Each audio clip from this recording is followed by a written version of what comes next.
that time of the month, ladies and gentlemen. Not that time. It's time to enter the $100 Matter Hackers gift card giveaway. All you have to do to enter is go to the link in my bio, enter as many times as you like. You can put that towards some filaments, build plates, or you can put that $100 toward a Bambu X1C. So be sure to enter now, and we'll see you in the next video. What up? What up, my fellow peeps? My plastic compadres. It is I, Chris, the life form, live on YouTube. Am I getting, are you guys picking me up? I hope so. Woo! We are live, ladies and gentlemen. Oh, let me close this door. Hold on one second. Hold, please. What's up, my fellow plastic compatriots? I've got my Celsius. Oh, also, like, the screen, the iPhone is, like, doing the thing where it zooms in and out based on where my eyes are. See? Kind of moves. I didn't want to turn it off because I was like, whatever. Got my water. Got my Simply Vinaigrette Greek. And I am good to go. The vinaigrette is because I needed some vinaigrette and I was at Target and I was like, I'll just pick some up right now. Y'all wanted to hear that. Y'all needed to hear that. And so I told you what is going on here. So we got some things to talk about, but hold on. So the thing is, Michael, thanks for joining. Wow, me when I'm on my way to open that door. Oh, are you coming in? Ooh. Okay, well, I'm live, just so you know. Let me just make sure, because I had the screen capture up, and I'm not sure. Okay, yeah. I'm not sure what screen that is sharing. Where even is that screen? Is that even open anymore? Okay, hold on. I've totally ruined everything now because the screen that I had up to share is not even up right now. So like, where's this screen even at? It's not. I can't even find it. Hold on, I'm looking for it. I think I got rid of it. Okay, let me find it. Yeah, it's gone. It's totally gone. I'm screwed. Okay, found it. I found a new one. These are all the topics that I'm going to talk about today. But today we have several things to talk about. We got some 3D printing news. We got some new products that are coming out, and they're kind of cool. Some new products. We got H2S. There's not a lot to talk about there because there's not a lot of information being given out about it.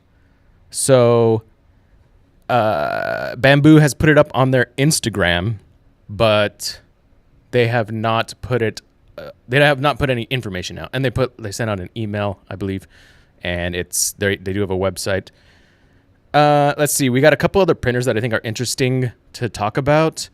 And we have some, so we have like Creality.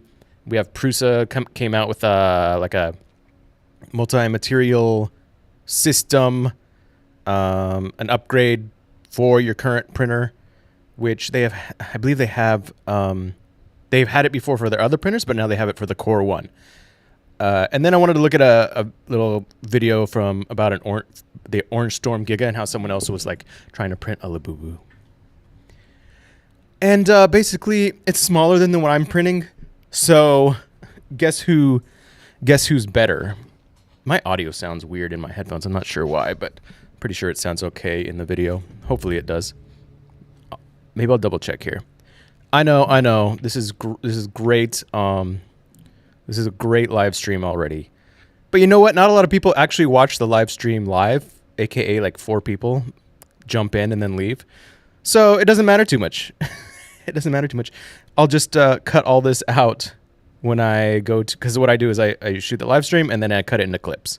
So the clips are what people actually watch. The live stream, not so much. In the future, obviously, I do want more people to watch the live stream. But at the beginning, it's okay that it's messy. You know what I'm saying? So I'm just double checking the audio here. Michael, thanks. You're saying it's fine. Yeah, okay, you're right. It is fine. And then we have some AI stuff going on. Something about Grok and how a bunch of Grok AI chats leaked, which is not good. Not good at all. I'm thinking about all my Grok chats.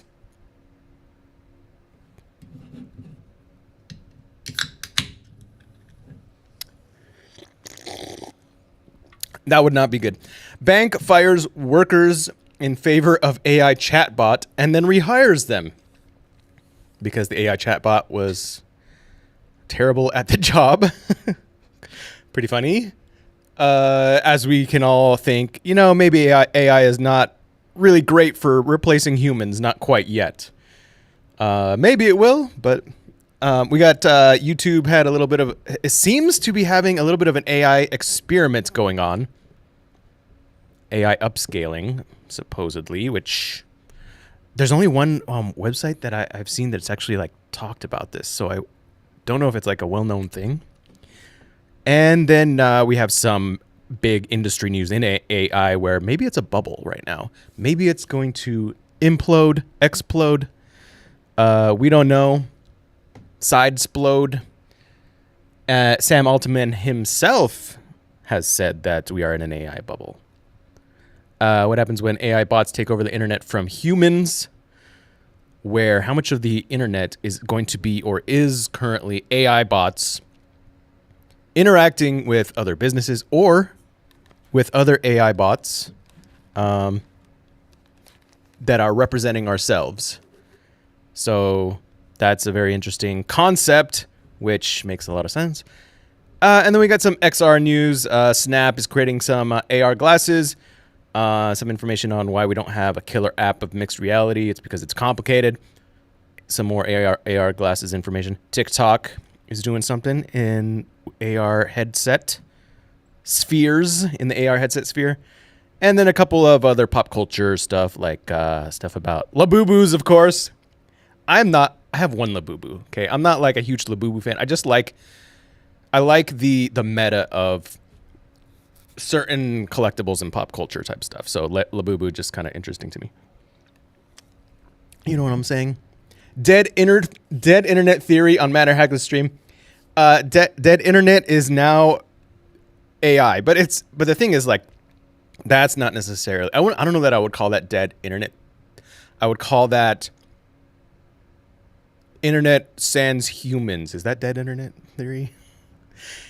If the AIs are representing you, and you're still in the background, is that dead internet theory? It probably is. So yeah, we got a couple things to talk about here. So let's start with this 3D printer. So the 3D printing industry is doing pretty good. I mean, the biggest Kickstarters, or some of the biggest Kickstarters lately have been 3D printers. Like the UV printer, which is, you could call that a 3D printer because it prints in 3D, just limited up to just a few millimeters. But that UV, what is it called? Whatever it's called. The biggest Kickstarter like ever, $46 million. That's basically a 3D printer, 2.5, whatever you want to call it. And then the Snapmaker that has the 4 tool heads, over $10 million on Kickstarter as well. So there's some good things, which I have an article about, it's a video actually that we'll watch, that's about Kickstarter and why companies use Kickstarter in general. But we've seen some success with Kickstarter, with 3D printing, and then those are just examples of how 3D printing, how well it's doing right now as far as like a technology, as far as a product. And so it's pretty cool because there's a few products that I see, or a few industries that I see are just either growing really well right now, exploding, or have like tons of potential, and it looks like they're going to get really big and grow in the near future. And that would be 3D printing. We'll call it XR, so AR, VR, all those devices, and then an AI. So AI is the one that has exploded and may burst, may have a bubble. Wearables like the headsets and stuff are kind of like, they're kind of they haven't gotten to the point where they can explode yet, but it's growing a lot more, like especially like the glasses, the glasses style. And then like the smart glasses.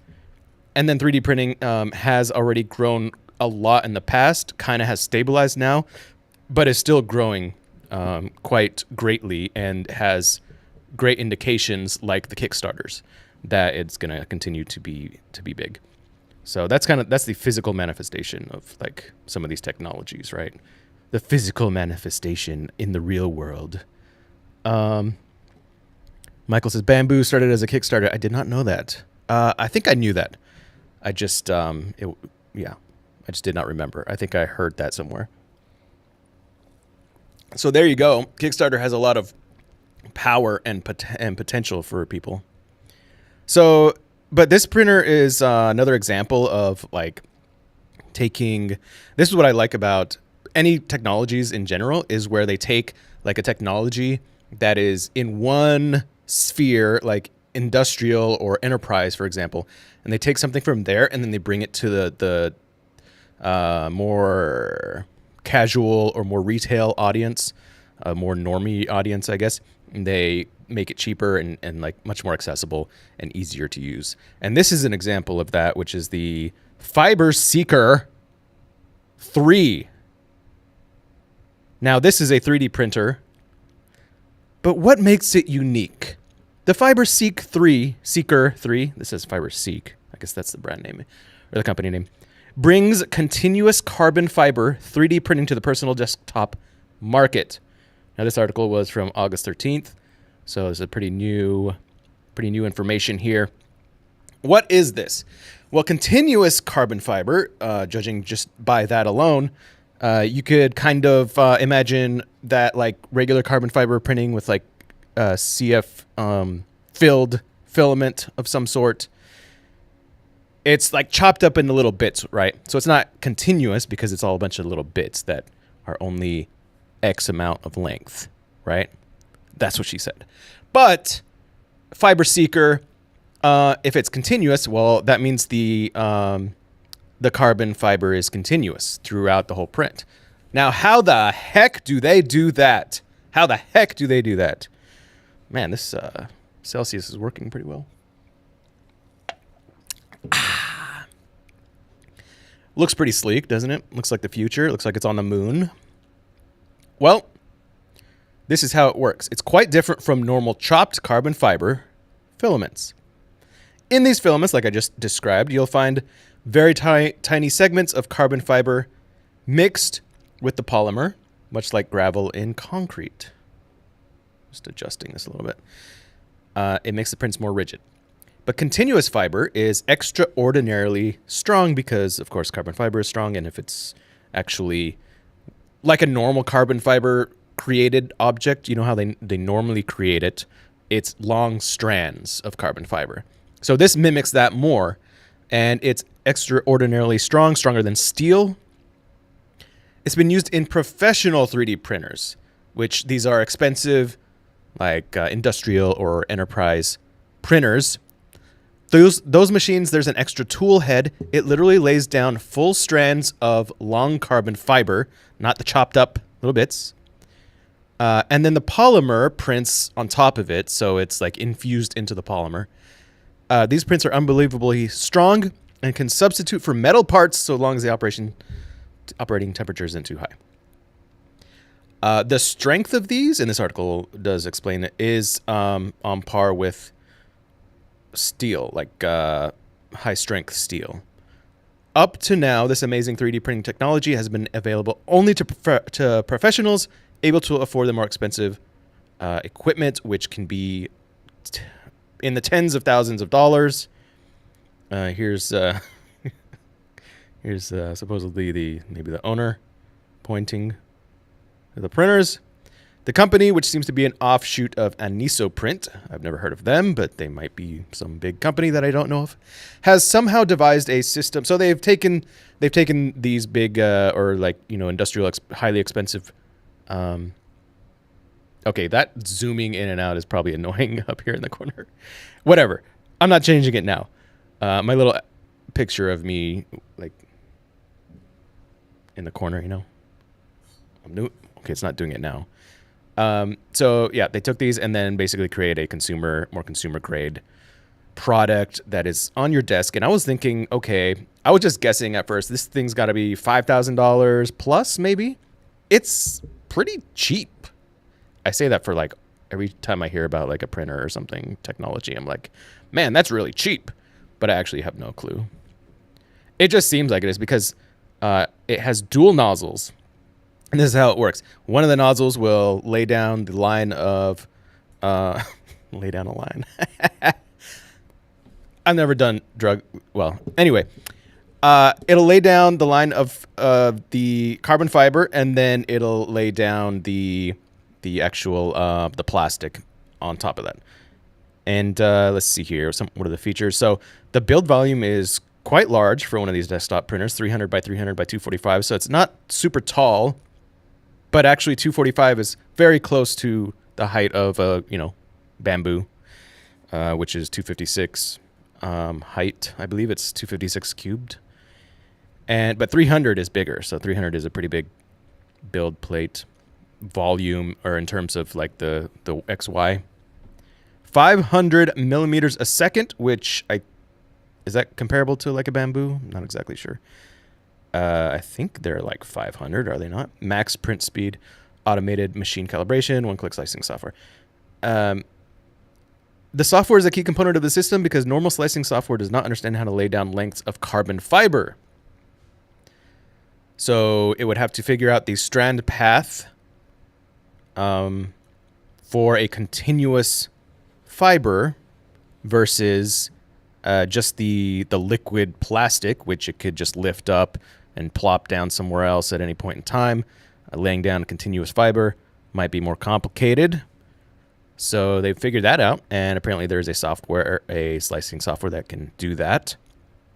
And they will launch it via Kickstarter. So there's already a pre-launch page available with some information. They haven't published pricing yet. However, I did look at it, and it looks like there is pricing. So we'll take a look at that in a second. But it is expected to be significantly less than current continuous carbon fiber 3D printers. And you can print something like this hammer-shaped piece of plastic right here. So there's 3 modes: polymer only, carbon fiber plus polymer, and carbon fiber plus polymer with a higher ratio of carbon fiber. So it's just an extra strength mode. So let's go take a look at the Kickstarter right here. And we can see, here it is. How much is it? 900 MPa strength. So 900 MPa is on the higher end of the strength scale, which is on par with, I believe it's like high strength steel. Something like that. I don't exactly know what the terminology was, but it's not just like regular steel. It's high strength steel, okay?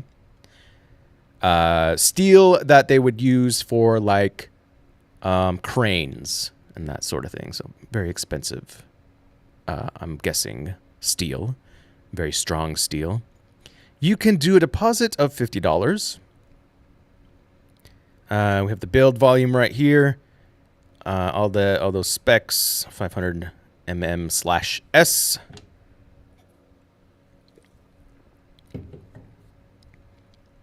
Here we have the example of, so this says $9.99. But if we go to their website, I think it shows the actual price. So I'll take a look at that in a second. Versus like a $30,000 industrial continuous fiber printer. So that is a big difference. And I think a lot of people could use something like this because a lot of people are probably wanting to create high strength items. And we all know that basic 3D printing does not necessarily create the highest strength possible. If we're talking about PLA, PETG, even ABS, while it is stronger, it's not necessarily super strong versus something like this, which you could make quite a few things that would be more usable. For example, I would trust a skateboard made out of continuous carbon fiber over, obviously, PETG, PLA, even ASA, ABS. However, maybe ABS, ASA. But you can make it much lighter with this and stronger. So, like, I would trust this a lot more for something like that. Something that you would require a lot more strength. We have this little test right here. They drop an iron block on the thingy doodle, and it'll show you that it comes out okay, where the other things break. Aluminum bends, PACF completely snaps, but their version is completely intact. And here's how the nozzle works. So, well, it doesn't quite show it that well. There are two nozzles in the head, so that you can see two nozzles right here. It will lay down the carbon fiber, and then it'll print the liquid on top of it. And so that's basically it. You can see the three modes right here. The regular mode is just for basic 3D printing with plastic. You can make a nice silk vase. The regular mode with the carbon fiber is something like a robotic arm. And then if you want even higher strength, you would use the hyper strength mode for things like high strength brackets and whatever. So that's basically it. But let's take a look at the website, because I believe it does say the price here. Yeah, here we go. $23.99. Now that is the exclusive price. So maybe the little question mark over here is like $29.99. Maybe that's going to be the actual price. This little question mark. So $23.99 looks like is the promo price. And so if you're interested in a high strength carbon fiber machine such as this, which looks like it is it says the world's first personal continuous fiber 3D printer.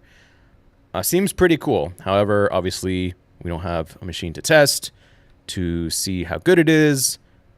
Don't know the brand. So all that stuff obviously will affect whether or not it should be purchased or not. But the technology itself looks pretty cool. Looks pretty nice. I hope we get one at Matter Hackers, which, by the way, this video is sponsored by Matter Hackers. Please go to matterhackers.com if you want any filament.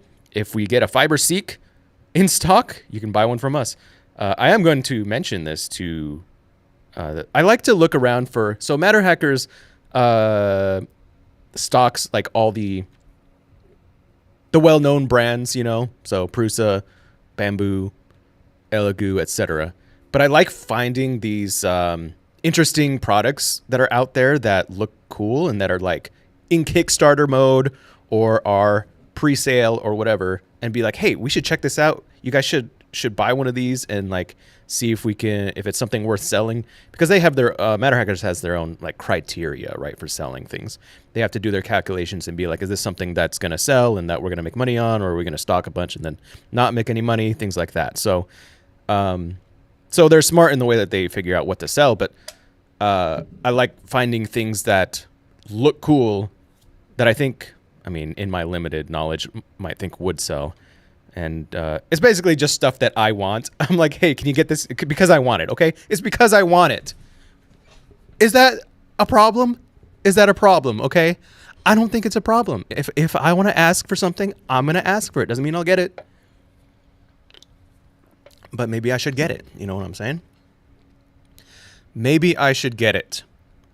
I don't see why I shouldn't get it. You know? Why not? So that's the FiberSeeker. It looks pretty cool. Pretty cool.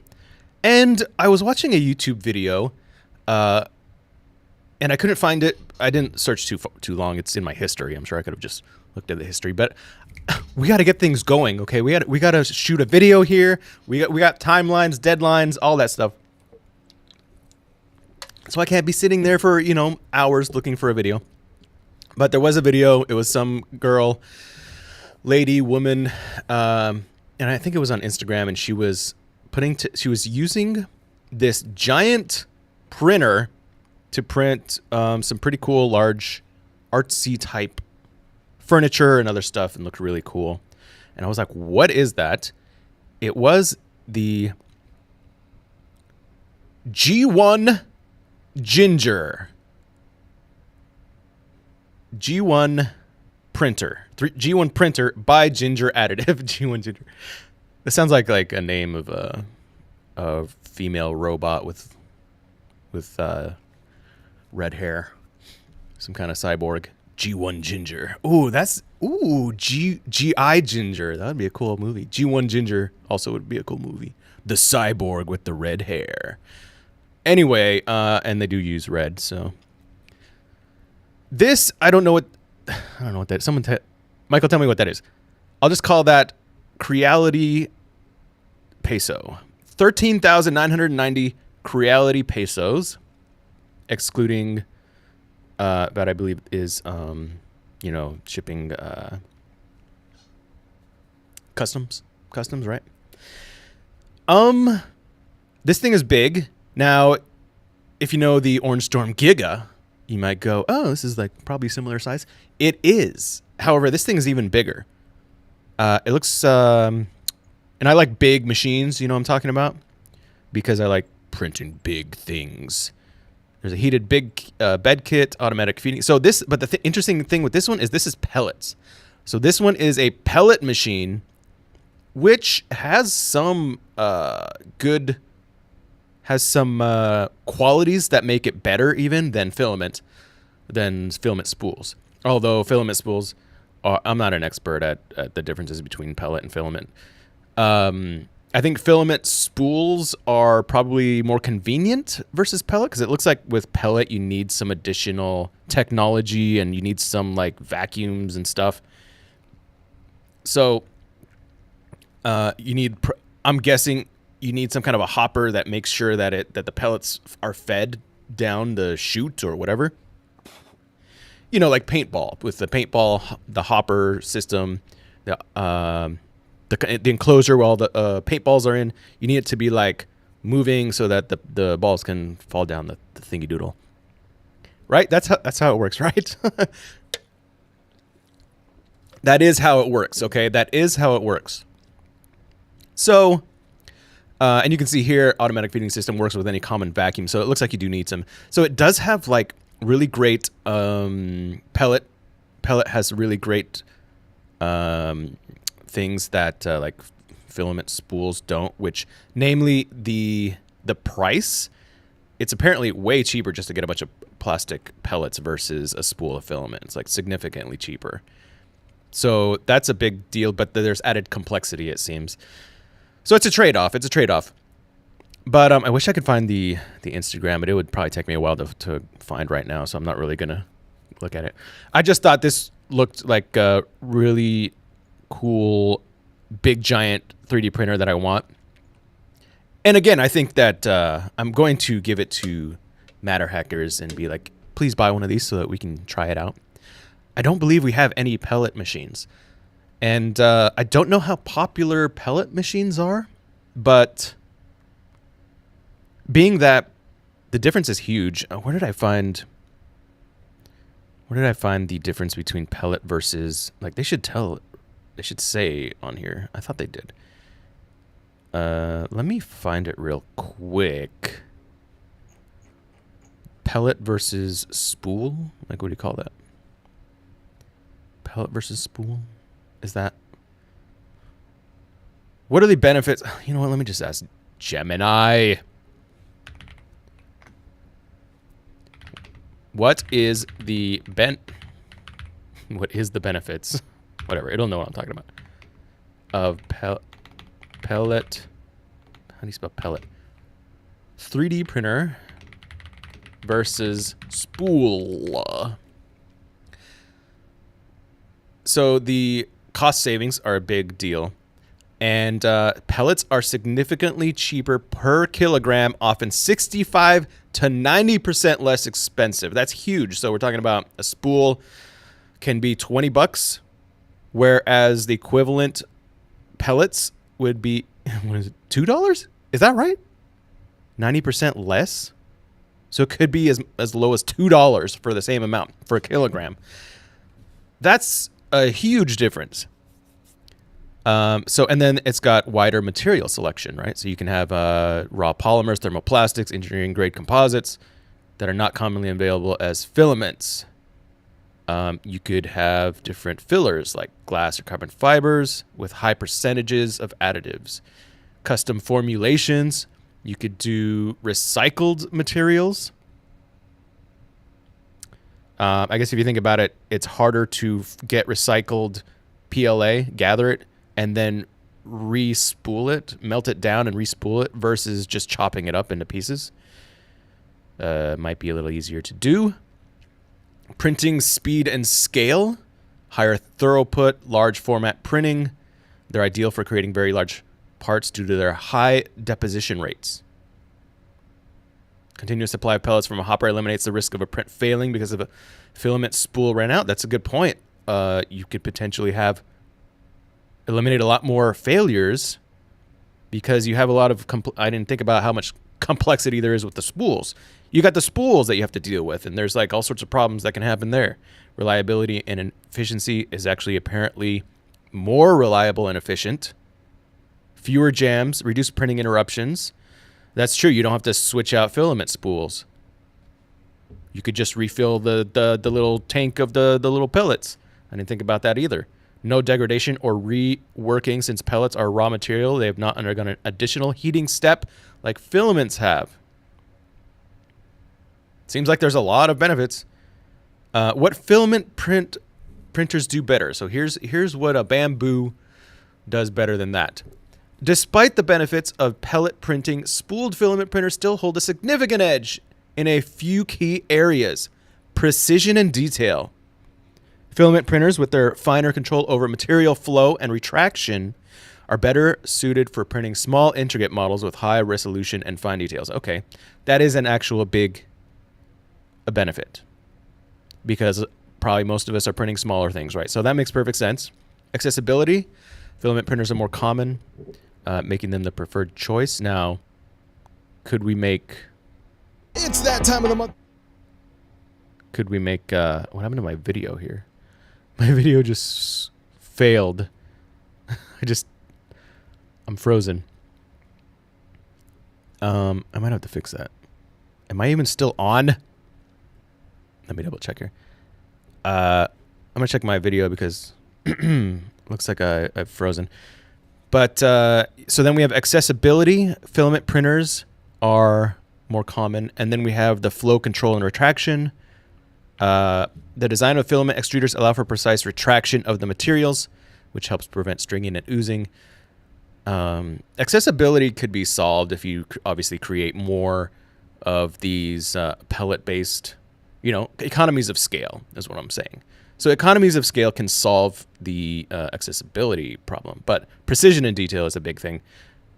However, if you want to print big items, it seems like this may be a better option for you, the pellet style, except for the accessibility part, which maybe they are much less common, which would make them more expensive and all that kind of stuff. So it does look like a good technology though. And I want one, just like I want a lot of things. Yeah, so my video's failed. I'm going to have to fix the camera here real quick. But I don't know what happened. Like, I'm using my iPhone, but it's plugged into power. It could have died because the power was not working. The charger was not working. So we're going to go over the... Oh, wait. Oh, no. So this is their Instagram. Bridging desktop and industrial, interview with Ginger Additive on practical 3D printing solutions. So here's the kind of stuff that you can print with this. And the nozzles are quite large. So we're talking about 1 millimeter plus. And the look is not for everything per se, but this look where the thick lines can work for a lot of things. And it looks pretty cool. It can look cool. If you think about 3D printed houses, for example, they have all these lines, that aesthetic, which also can look cool, but obviously you get only one look there, right? You get the line look. Having said that, let's see if we can find... I'm going to let you look at this while I fix my video.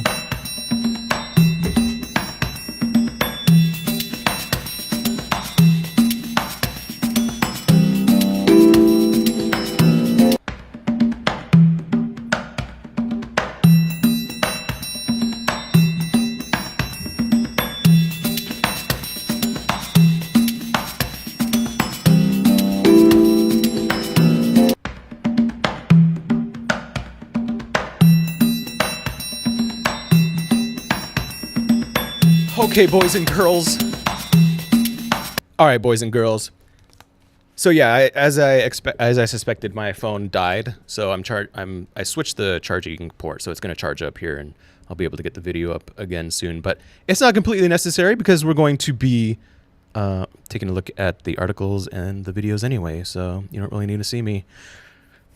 So yeah, it does have a certain aesthetic if you're printing with thicker lines, right? But that looks cool. That looks cool. So you can print like items that are one print versus pieces because it's so big. And the line look looks cool. Like the layer line look, triple L. So here it's printing with recycled beverage carton material. Recycled beverage carton material. Can a filament printer print that? You'd have to turn it into a spool of filament, which makes it more difficult. Sometimes it appears. This is Italian.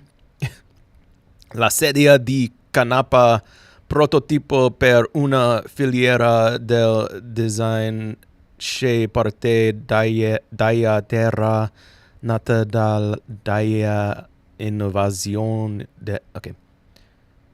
Una filiera del design chair sedia de canapa. It's made out of something, some kind of material, that's for sure. I'm trying to find just like a good example of something that you can see the lines, but it makes it look good. Here's an example, I think. That looks pretty nice. So it's going to have that aesthetic, right? But I do like this aesthetic. It's nice. Like that looks cool. Wait. Go back. I want to see it. That looks cool. Like I like that. That looks cool. This looks cool, right? You think that looks cool, right? So there you go. It would be cool to see if there's any viability with a printer such as this, a pellet printer, to sell from matterhackers.com. But that's beside the point, because the point is we're going to be talking about the H2S. And frankly, there's actually not much to talk about here, but it has been officially announced. The H2S has been officially announced, and there's been many leaks, some of which may have been on purpose by matter hackers themselves. Theoretically, that's what people are saying could be possible, that some of the leaks, or at least one of them, was from Bambu themselves. Namely, the most recent one, which was the picture of it looked like somebody's upstairs room, and there was a H2D, and there was another H2D looking thing, but without windows. And it said H2S on it. So that was one of the more recent. That was the last leak, if I'm not mistaken. But here we go. Bambu has actually announced it, and this was just a day ago. So yesterday, today's the 23rd, so it was the 22nd.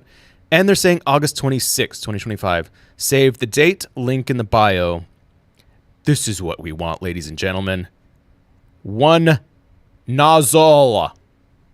Now the question is, will it have the ability to swap it out with the different cutters and the different tools and the laser? I don't think it's going to have a laser. Unless we have like an H2S Pro, but would that make any sense? I don't know if that would make any sense. That'd be kind of crazy. So let's just take a look at the link. Actually, I have it right here. Or maybe I don't have it here. It's on Bambu. We'll go to the link 3 and we'll go to the H2S. In a big way, August 26, 2025. And that's it. So they have no information on it. They're either going to release more information. My guess is that's going to be the actual release date. So that is in 3 days, my friends, which is Sunday, Monday, Tuesday.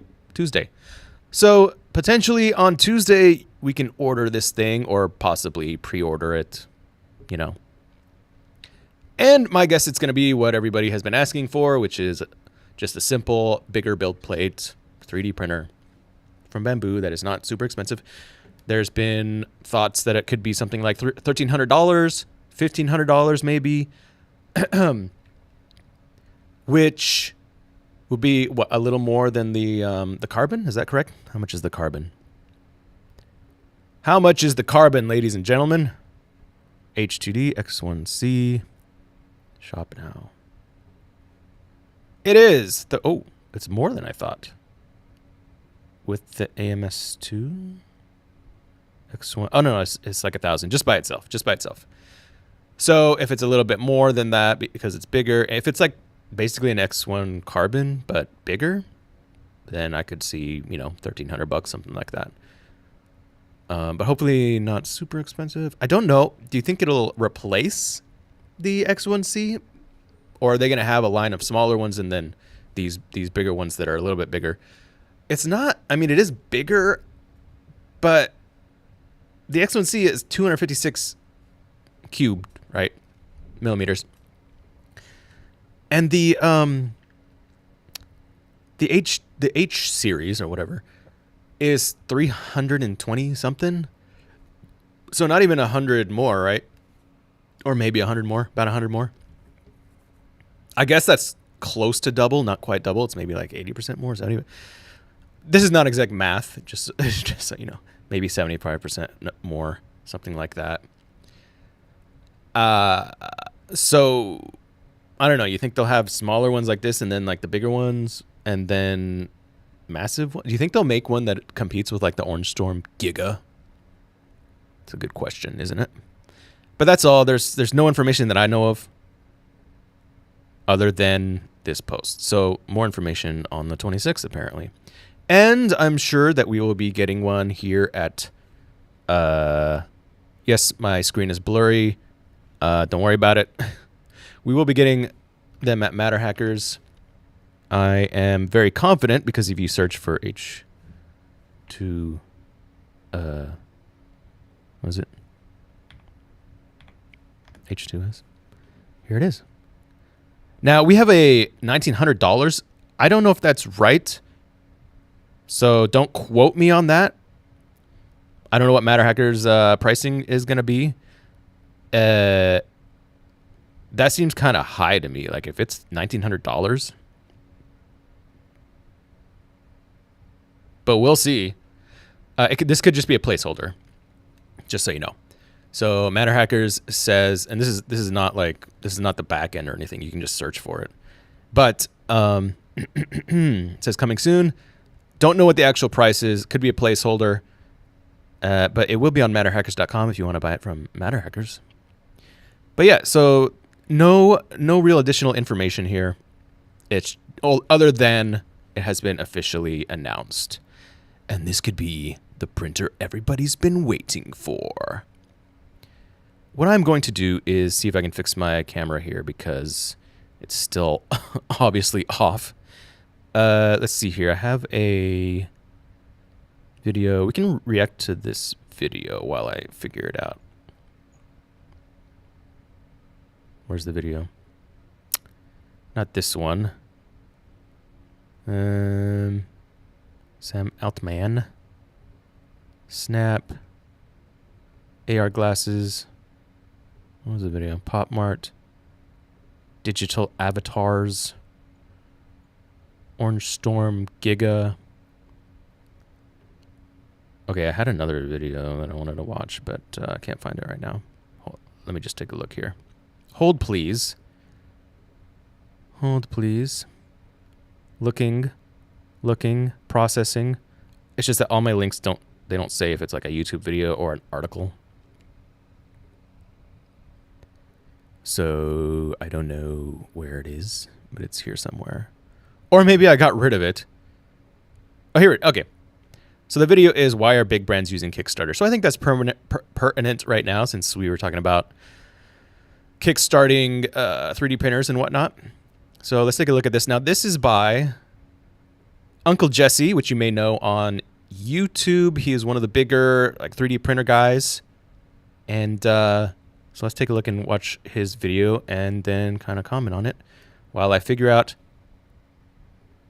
my video. Hey everyone, on vacation here down in Florida visiting my dad with my kids, but I just saw some crazy news that the Snapmaker U1 tool changer 3D printer that's now on Kickstarter has reached over 10 million in funding. in about 48 hours, which is just absolutely insane. That means it is now, I think even before this, was already the top 3 printer Kickstarter campaign in all of Kickstarter history, which is just insane. Paired with the Eufy E1 UV printer, which is the highest grossing Kickstarter campaign of all time. That was just, what, like a month ago, 2 months ago at most. I have a feeling we're gonna start seeing more brands utilizing Kickstarter as a platform to launch their products. And I wanted to talk about that because I continually see that as one of the #1 comments, whether it's on Reddit or Facebook or YouTube or wherever it is. Why are these established brands using Kickstarter as a platform to launch their products? One of the ones that immediately comes to my mind when I see any of these larger brands utilizing Kickstarter is marketing and hype. For whatever reason, it seems to always attract a little bit more attention when a product is over on Kickstarter versus just launching over on their own website. And I don't know if it's because Kickstarter has its own kind of search platform where people are actively able to find campaigns, or maybe it's because of tech bloggers and other influencers talking about those campaigns versus just a regular product launch that they might have over on their website. But for whatever reason, there is always a little bit more marketing hype behind a Kickstarter campaign than we typically see with just a regular product release. Also a great way for them to upfront get a ton of capital for a product that they haven't even produced yet, or maybe they're in the process of producing it, but this is a great way for them to even go out to investors and say, hey, look, we now have 10,000 people that are now actively interested in this product that have paid us money, and we... Great points, great points. I should probably make some commentary so it's just not like, that it's actually fair use. I'm still working on the camera here. My camera just totally failed.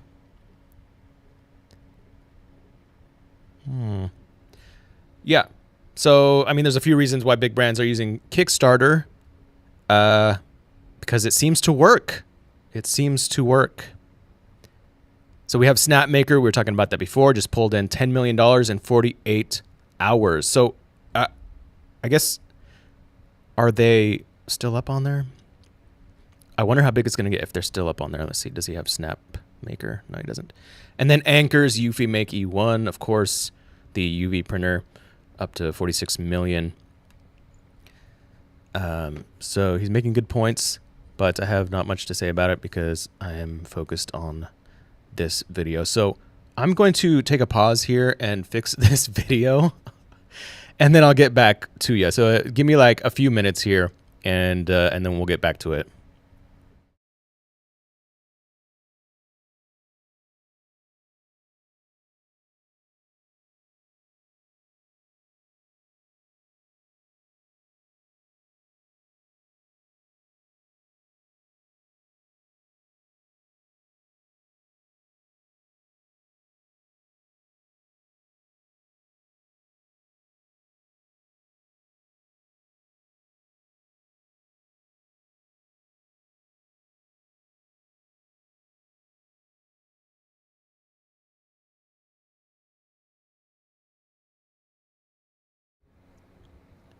What up?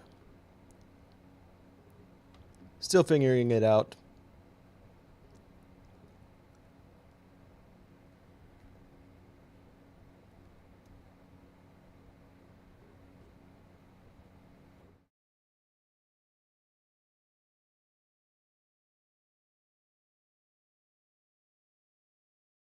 It's that time of the month, ladies and gentlemen. Let me just see if I can add another source on here. We'll add a video capture device.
All right, screw it. So I'm just not going to put my video up on here.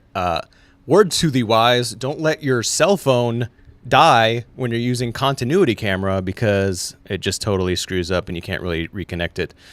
So instead, I'm going to add a let's see here. I'm going to add a little avatar here. Let's see what I have.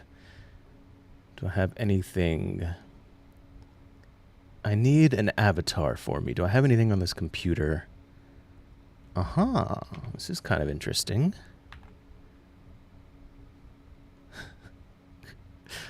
This will be great. Guaranteed. I assure you. I assure you. There we go. Perfect. There's my new avatar. This represents me in perfected form. Right there. That is me in perfected form, ladies and gentlemen. It's the only picture I had on my computer for some reason. Don't know why. Jokes. I had it because I was using it for another video, okay? It is an AI-generated image for another video. But it is now my avatar. Oh, and main scene. I got to do the same thing here. Hold on. One sec. Wait. It's that time of the month. Okay, I should probably stop clicking on that. Image. This is a great show. This is a very great show. It's just a great show in general. There you go. Perfect. Yes. Right here in the middle. So this is me. Right there. There we go. That's exactly what we needed. Now, going back to Uncle Jesse. We haven't even produced the product yet, so maybe you could look at funding us and helping us build the next big thing. But on a positive note, I do think for a lot of these brands, small and large, one of the big benefits of Kickstarter is that it actually shows how large of a demand there is. Yeah, well, the other things were a positive thing, weren't they? For a product before they ever start developing it and producing it, which is a really positive thing. I mean, you don't want to sink in a ton of money and investment on developing a product if there's not a whole lot of market behind wanting said object. I read this somewhere else where they were talking about the same exact thing, where putting a product up on Kickstarter is a great way to figure out if it's going to be successful or not, because you're going to get the interest vibes. You're going to get the interest vibes of people for your product, because they're going to, and this is the best way to do it because people are actually plopping down money. And so you're going to get probably the most accurate interest vibes from people, because when they plop down money, that's like probably the most interest people are going to have in something is when they put money down on it, right? They're committing to it. So you may do other things, like if you had a company or something or a product, and you may go, I'm going to do polls. I'm going to ask people what they like or what they don't like. Do they like this product? I'm going to, things like that, giveaways and whatnot. But that's not going to be as accurate as asking someone to actually put money down on something. If you think about it, if you ask someone, hey, would you buy this Celsius? Would you buy a Celsius? And they go, oh, yeah, I'd totally buy one. Yeah. But then when you actually ask them, put down some money for it, and they're like, no, I don't want to. That's where you figure out where the rubber hits the road, so to speak, where they're actually interested in something or not, is will they put money down on it. So a Kickstarter, is a great way to do that. I guess. Object that you're trying to produce. And on the consumer side of things, there are some benefits that you are going to see. Typically, you're going to get a lower price. Get a reward. Than if you waited till it's fully in production and available on a brand's website. You're going to get a little bit of a discount, or maybe some free add-ons, benefits, or maybe an exclusive color, or something like that you wouldn't necessarily get from It's fun. the actual production run of the product. From a consumer standpoint, you're typically getting a discount. You get it before anyone else, you get added perks, you get it before anybody else. You can be an early adopter, which for many people is really cool and really fun, and put you at the forefront of that product or whatever. If you're making content for it, if you're one of the first people to grab something, other people are interested in seeing new things, and so they're going to go to the person that has it. If you're one of the first people to have it, you have an edge there. As far as like someone who creates content for YouTube videos, for example, that's why I want to get my hands on some products that are out there that are not even out or that are on Kickstarter. I want to get them as soon as possible, because if I'm one of the first people to put out a video about it, I'm going to get more views just from that. So it can benefit content creators. It can benefit you as just someone that wants to use the product. It's nice to be an early adopter. My mom is an early adopter. My mom is an early adopter. She was one of the first people to get the new Mini Cooper when it came out. I don't know how many years ago. You know, the new Mini Cooper? So the Mini Cooper is based off of the old Mini Cooper from the 60s, something like that. And but the newer one, which is like 2000s, I don't know what year. She was one of the first in the area in Florida. Like there was no other Mini Coopers. It was just hers. And I was annoyed because she got an automatic. I was like, why did you get an automatic Mini Cooper? Are you crazy? But of course, you know, she didn't want to deal with shifting and stuff. So I understand that. But I was like, man, if you're going to get a Mini Cooper, get a manual for dear sakes. Plus the transmission sucked because it was the kind where it's like, what do you call it? With the belt instead of like a CVT, continuous whatever, versus just a traditional transmission. So it really sucked. I didn't like it at all. I hated it. But anyways, she's an early adopter. Count for That means she's cool, okay? That's what I was trying to say there. She's cool. helping back and fund this project. And there's a little bit of risk that's going involved with that, but the big upside for a lot of folks and why they continually back these Kickstarter campaigns is that discount. I'm sure he talks about why his eyelashes are white on one eye, part of his eyelashes, but it's just something that's highly noticeable. I'm sure he talks about it somewhere. I'm gonna have to look for it. At the risk of not receiving the product, It's some kind of genetic thing, I'm sure.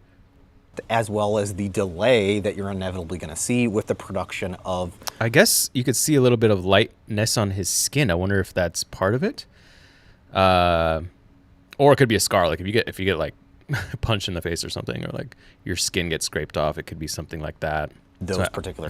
I'm just curious. Okay, he's a very handsome man. He's more handsome than he's not as handsome as my avatar. He's not as handsome as I am now, but he is very handsome.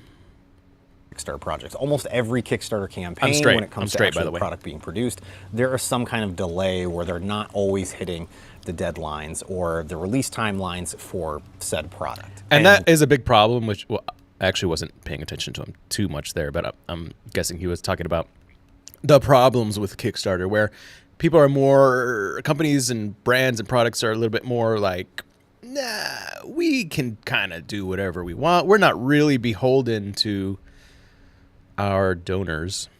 It just seems like they can get away with more, right? Worst case scenario, you never get the product, which is something that we're already. And that's, I guess, because the terms are that you're putting money towards something that may or may not happen. So too bad if you don't get anything. And you're just kind of agreeing to that when you donate to a project. So if it completely doesn't deliver, it seems like they're totally fine for the most part. I don't know. I mean, I don't know if there's any like lawsuits or anything as far as like a Kickstarter goes, but it's basically you're investing into something that you don't know whether or not it's going to deliver. So that's why it's also nice for people who want to scam others, which is not good. Seeing again with another brand that's somewhat established with Kokoni that I called out 2.5 years ago, I think, when they launched their Kickstarter campaign for a printer that was printing upside. Oh, okay. I thought this was one of the machines that can create recycled filament. down. But it's not. I've never heard of this before. Ooh, it got 650,000. Sota 3D printer, 10 times faster 3D printing with 7 color. Dang. Multicolor.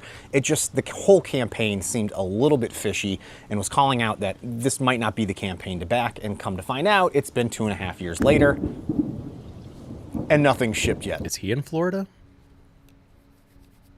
I'm looking at the grass because the grass in Florida is like mega grass. It's like really thick and like coarse. That's perfect timing for the the thunder. Also, like all the like the bug shield, the netting. I'm gonna guess he's in Florida or maybe one of the southern states. I also forgot to mention, anybody that's using Kickstarter is going to have to pay Kickstarter. I think it's 10% or 8%, somewhere around there.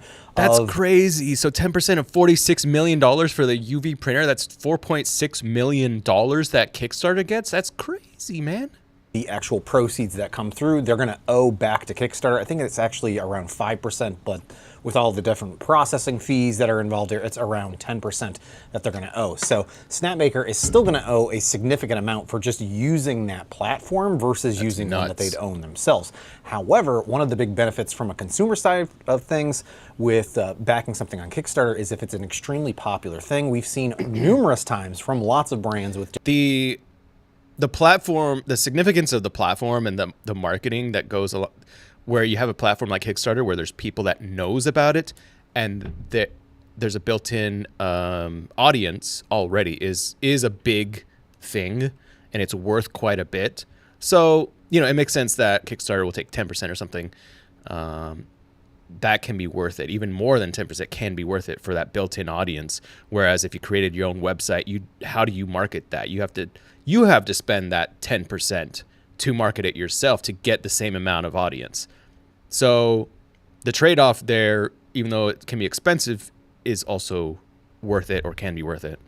Different printer launches where they just don't have the infrastructure to support the amount of traffic coming in to their website and to their storefront. Yeah, all that is complicated. All that's work.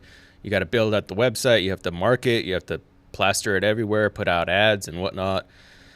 And then if you get a lot of traffic, you know, you have to make sure that your back end is robust enough, if you know what I mean. And then it's crashing and people are losing their orders and it's just a mess. Whereas Kickstarter should, in theory, be able to vastly be able to support a large number of people coming in to make those purchases. And obviously the safest bet from a consumer standpoint is just to wait and not buy it during the Kickstarter campaign phase and forego the potential discount for you actually waiting to see it actually be developed and delivered and it actually functions as designed.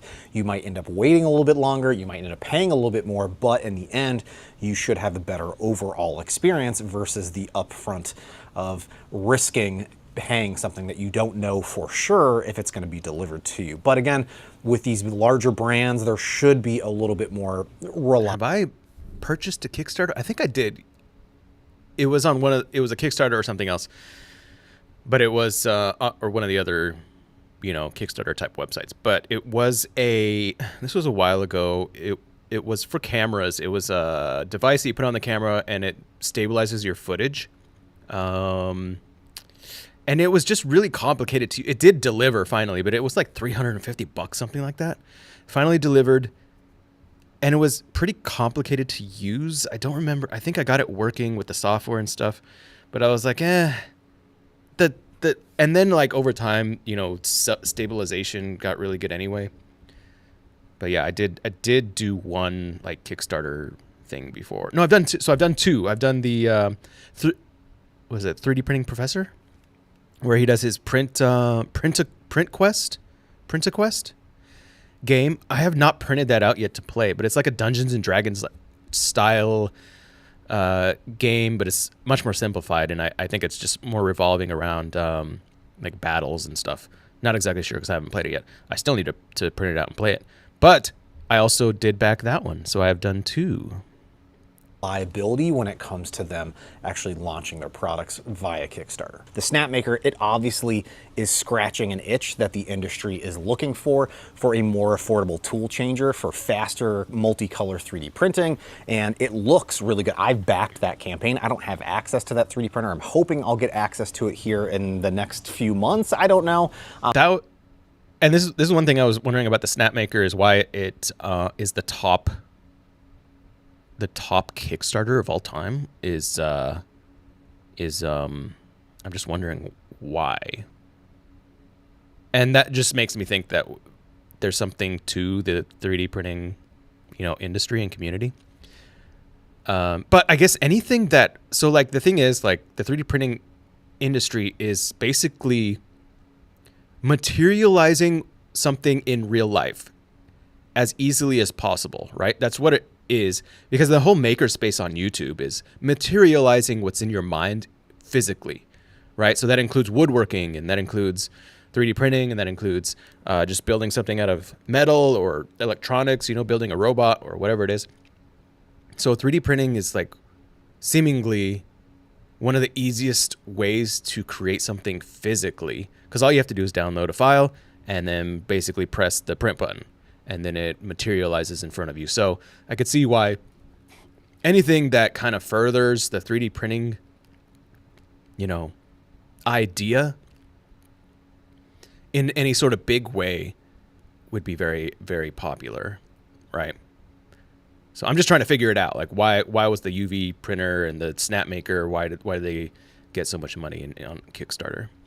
Versus something like if somebody asked you what's the biggest Kickstarter ever, what do you think that is? And there before that I forgot what it was before that, but I would think it'd be something like let's see, Kickstarter, I don't know, a video game, maybe a video game, because video game industry is huge, or let's see, something like in fashion, maybe a bag, because women buy so much stuff. But Kickstarter is just the branding of Kickstarter seems more like a male-dominated thing, I would think, because guys are tend to be riskier, and it's kind of like a bigger risk to buy something that's like what Uncle Jesse here is saying. It's a bigger risk to pre-order something that may or may not come out. But I would think like a video game or something. But why 3D printing? I don't know. Michael says, playing that game would be a fun live stream. Yeah, I do want to print it out, because I have not been into tabletop games, but like ever. But when I did play it, the couple times that I played it, I was like, this is pretty cool. I played Dungeons and Dragons with my step bros back in the day. Step bros. I probably shouldn't say step bros. Step brothers, okay? Step brothers. But I backed it, so eventually I can show it once I get my hands on one. But I just wanted to make this video talking about this whole concept of why we're continuing to see brands that are established utilizing Kickstarter. I did want to mention that the adjacent to 3D printers is like 3D files. I have backed so many different campaigns for 3D printable files. That's one of the safest things to back, in my opinion. That's interesting to me. So like the Print Quest was just 3D files, so it wasn't actually 3D printed stuff.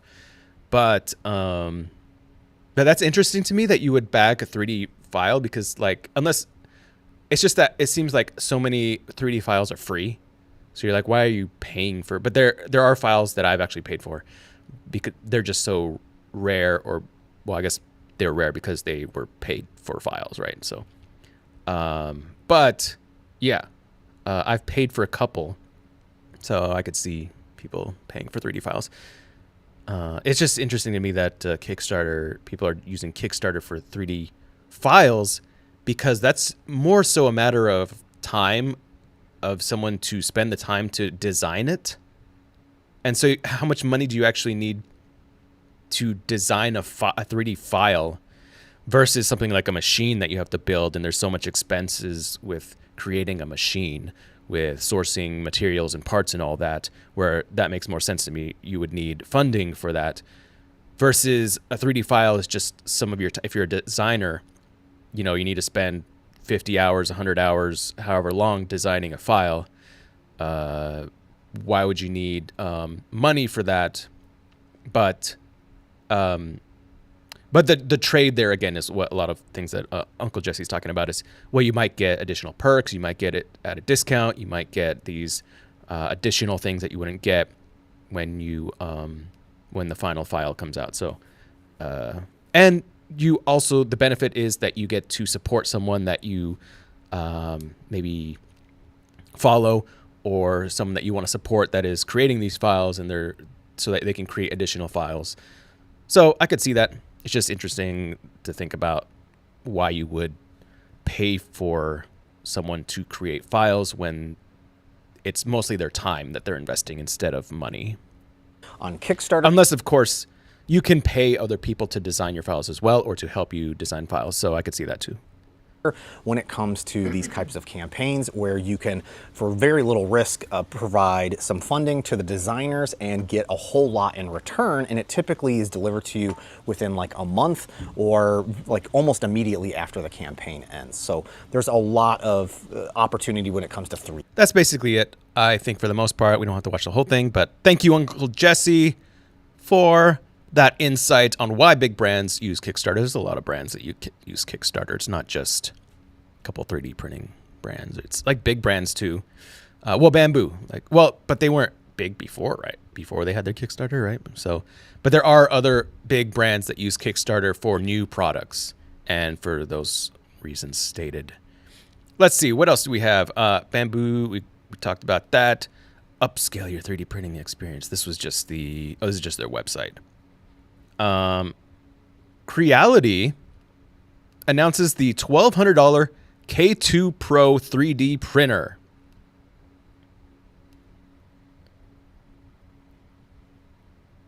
Go away. $1,200 K2 Pro 3D printer. This is a smaller printer. Not like the K2 Plus Max, K2 Max, Pro Plus. Max? Plus. Totally said it wrong. So there's the K2 Plus. There's just the regular K2? Is that correct? K1, which is the smaller one. But even smaller is still bigger. The K2 Pro is 300 by 300 by 300. And the K2 Plus is 350. So even the smaller one is bigger than like the Bambu. So that's pretty nice. That's pretty nice.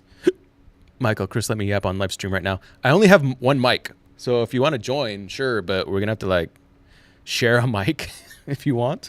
Let's see. Do I have another mic here? I'd have to plug it in.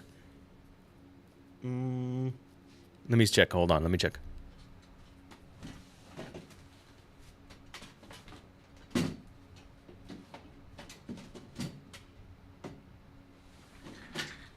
It would take a minute to set up, though, is the thing. I could do... Yeah, I don't have a good option for setting up another mic, really. But we could just switch off on this mic. So, yeah, we could if you want to just jump on. Creality are a well-known name in the 3D printing community. Over the years, it has grown a steady, reliable 3D printing community alongside a line of products that have recently held a firm place at the top of our favorites lists. They have launched a new printer. It's not out yet, but it is the K2 Pro. Let's take a look here. They got the Pro. Is it on I was going to say, is it on Kickstarter? Looked like it was on Kickstarter for a second there. Because on Kickstarter, they use like all these little emojis and stuff. Is this... What is this? Pounds? I don't know what that symbol is. Is that Chinese? Not just because it has a C, by the way, but the Chinese symbol for their money, I think, is somewhat similar. Oh my gosh. I thought we got rid of pop-ups like in the early 2000s. They're like so prevalent. Key features. We have 4 CFS for up to 16 colors. So you can plug in 4 of their CFSs. Active chamber heating. So for more advanced materials other than just your typical ones.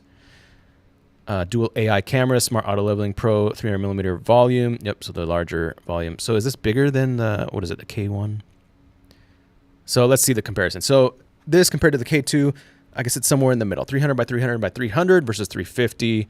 The K Plus does PLA, PTG, TPU, ABS, just the standard, I'll just call it lower end filaments, where this one can do more materials, basically. And then it's got dual gear direct drive extruder, which I'm not sure if the K2 Plus has that. It just says that it can heat up to 350 degrees. Nozzle, flexible PEI. They probably both have PEI, right? And then what else? Not much more saying right there as far as the differences, other than the different sizes and whatnot. The Pro is an FDM printer with a heated chamber. So I don't know if the K2 Plus has a heated chamber. I'm going to guess no. Pretty sure it uses a fork of clipper, just like the K2 Plus.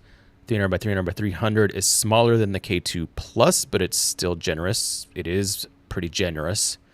Comes with a handful of new features like smart auto bed leveling, dual AI cameras help adjust flow rate when printing and monitoring for print failures. And it is around $1,300, a little bit less maybe. Some combo options are available. And these guys, Tom's Hardware, are fans of the K2 Plus. We have a K2 Plus here, I believe, right? However, we used it for a little while, and then there was a problem with it, and we haven't used it since. I've been wanting to use it because it's bigger. But yeah, sadly, I got to see if it's fixed now. There's also a couple other printers that we have that are down at the moment that at Matter Hackers that I've been wanting to use in the lab. I used the Centauri Carbon by Elegoo for a while until I blew it up, but it was a nice printer, cheap, $300, but it worked really well. So it was my fault that it blew up. But yeah, there's a few printers here that I want to use, including the K2 Plus, that I have not really used very much. But it's going to release on August 25th, which is going to be in 2 days. So they are releasing theirs on Monday, Creality. Bambu is releasing on Tuesday? Wait, is that correct? 20, yeah, Bambu's on the 26th. So they are trying to get a little bit ahead. And, it makes sense. Companies will make concurrent releases or releases that are similar in dates, because it makes sense because all eyes are going to be on, one release. And so you want to kind of capture some of those eyes. So it makes perfect sense. So they're going to release theirs right before Bambu. And we're going to check it out. And I'm going to guess not Bambu, but Matter Hackers, the sponsor of this video, will also have one, which we'll surely be able to check out. Surely is my guess. So let's see what else we have here. We have the Creality. We have the FiberSeeker. We have the G. The G1 isn't necessarily a recent release. I actually don't know. The G1 was the big giant one we took a look at with the pellets. We have the Creality, which is coming out. Prusa is coming out with a MMU material changer specifically for its latest 3D printer, the Core 1. We'll just take a look at this real quick because all this is an AMS thing. Well, it's their MMU.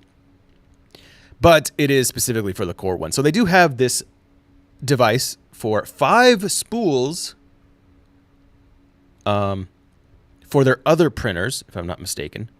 But they have reworked it for the Core 1 specifically. So yeah, now you can have a material changer. Now the thing is, this I'm not going to read this. It's kind of a long article about it, but basically, they need to create a MMU that is better.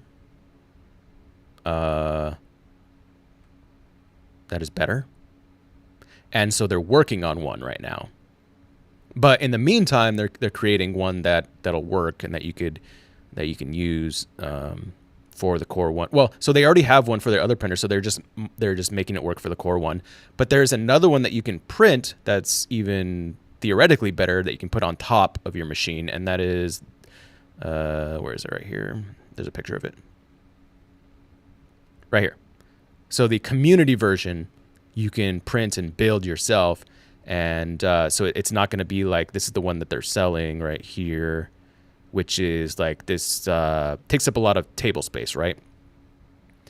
So this seems not quite ideal, right? If you're thinking about all the other multi-material systems out there, the AMS with Bambu and stuff, they're all very similar, like the Creality one. You just slap it on the top of your machine, and then you can put all your filament in there, and then you're good to go, and it doesn't take up a lot of table space. Prusa has this table system, which may work great. I've never used one, but you can see how much space it uses. So there is a community one, which was designed by, I believe, one of the employees of Prusa.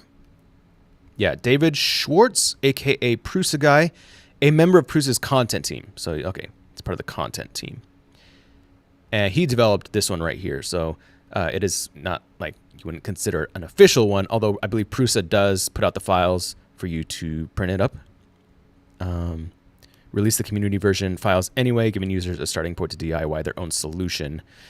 And because they are apparently working on something a little bit more like a Bambu AMS, which seems like Prusa is, I guess, slowly moving toward, like, what would you call that? A more refined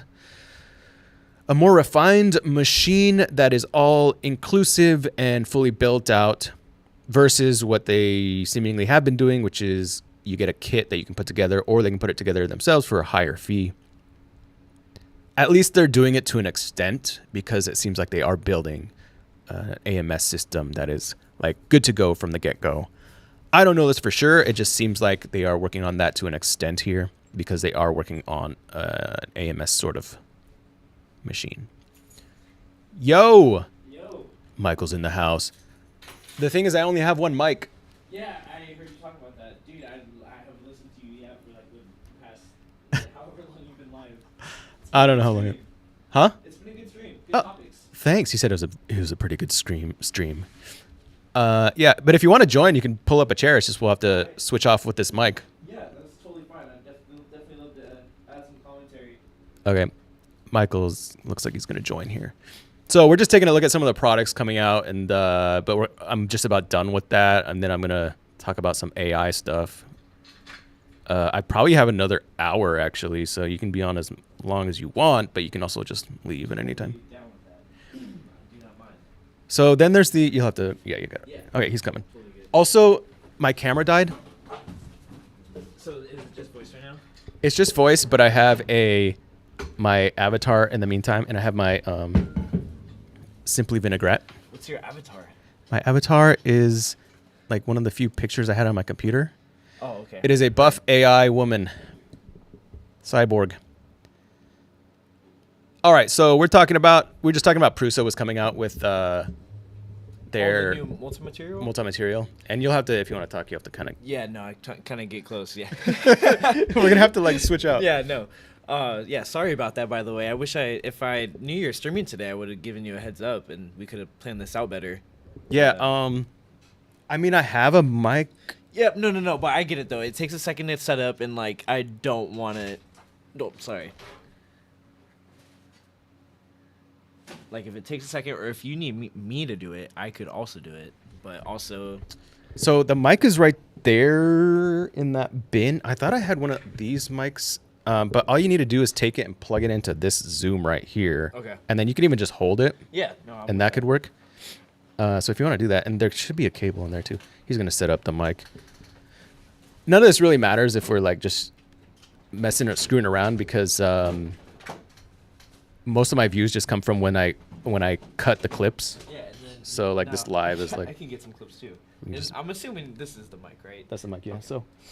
Cool. You can just take this, just like slide it out, Yeah. and then just take the cable.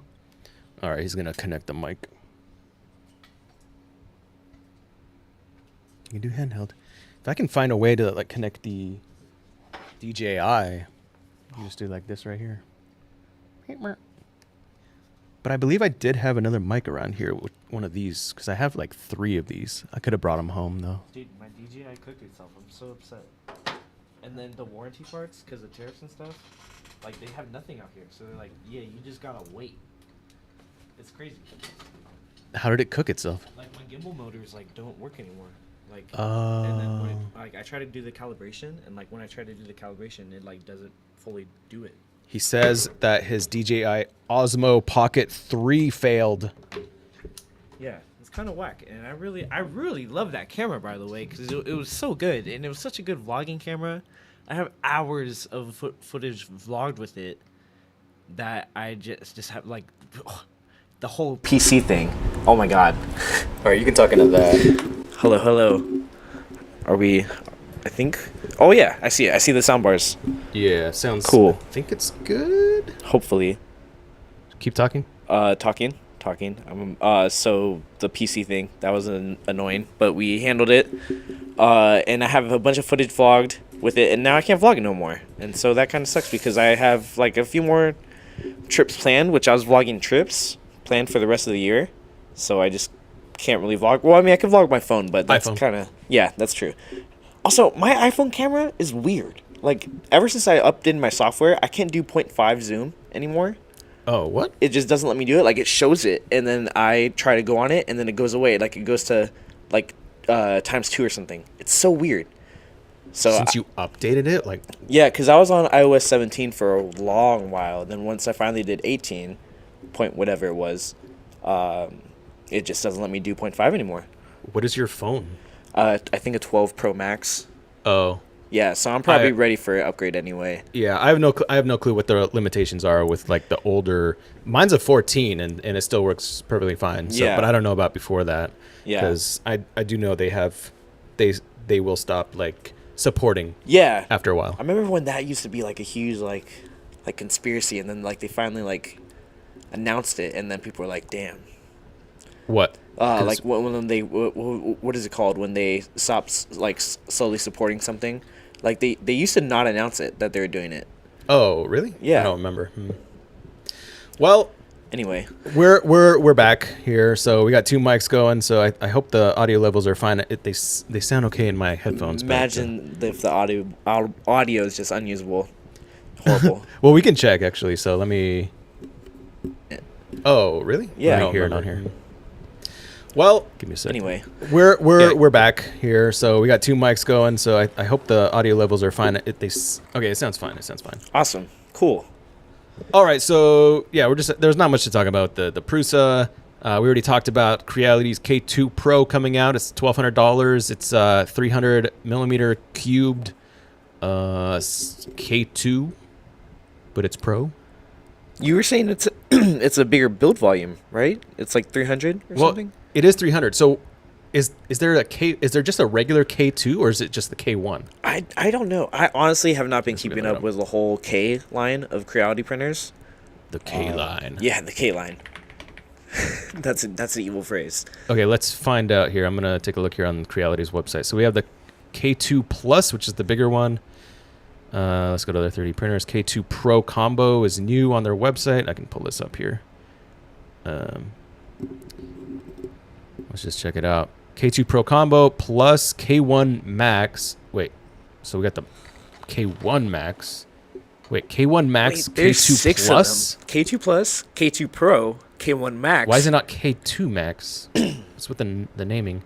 K1C, K1, K1 SE. K1 SE. Okay, so they don't have a regular K2. Yeah, there's no normal K2 option. So, but if we look at the K1, let's see what the build volume is on here. The build plate size. Because I'm curious if it's 300 or if it's like 250 or something like that. Just a quick look. This looks like it's their option. 220 by 220 by 250. This is their own option of the P1S, the Bambu Labs P1S, but Creality. It's smaller. So yeah, it looks like they're upping the plate size, I guess, for the Pro. But who knows if they're gonna create like a K2 regular and have the 300, or if it's gonna still be at like 220. But anyways, so yeah, they have we only have the Max or Plus or whatever. The K2. Is it? Wait, which one? It's a K2, right? The K2. K2 Max. Plus. K2 Plus. I think. But I don't know. I'm guessing we'll get the K2 Pro. I'm thinking. But we don't have. I actually don't know what we have of theirs on at Matter Hackers. We talked about the H2S, which there's no information on it other than 26th is when it's apparently coming out.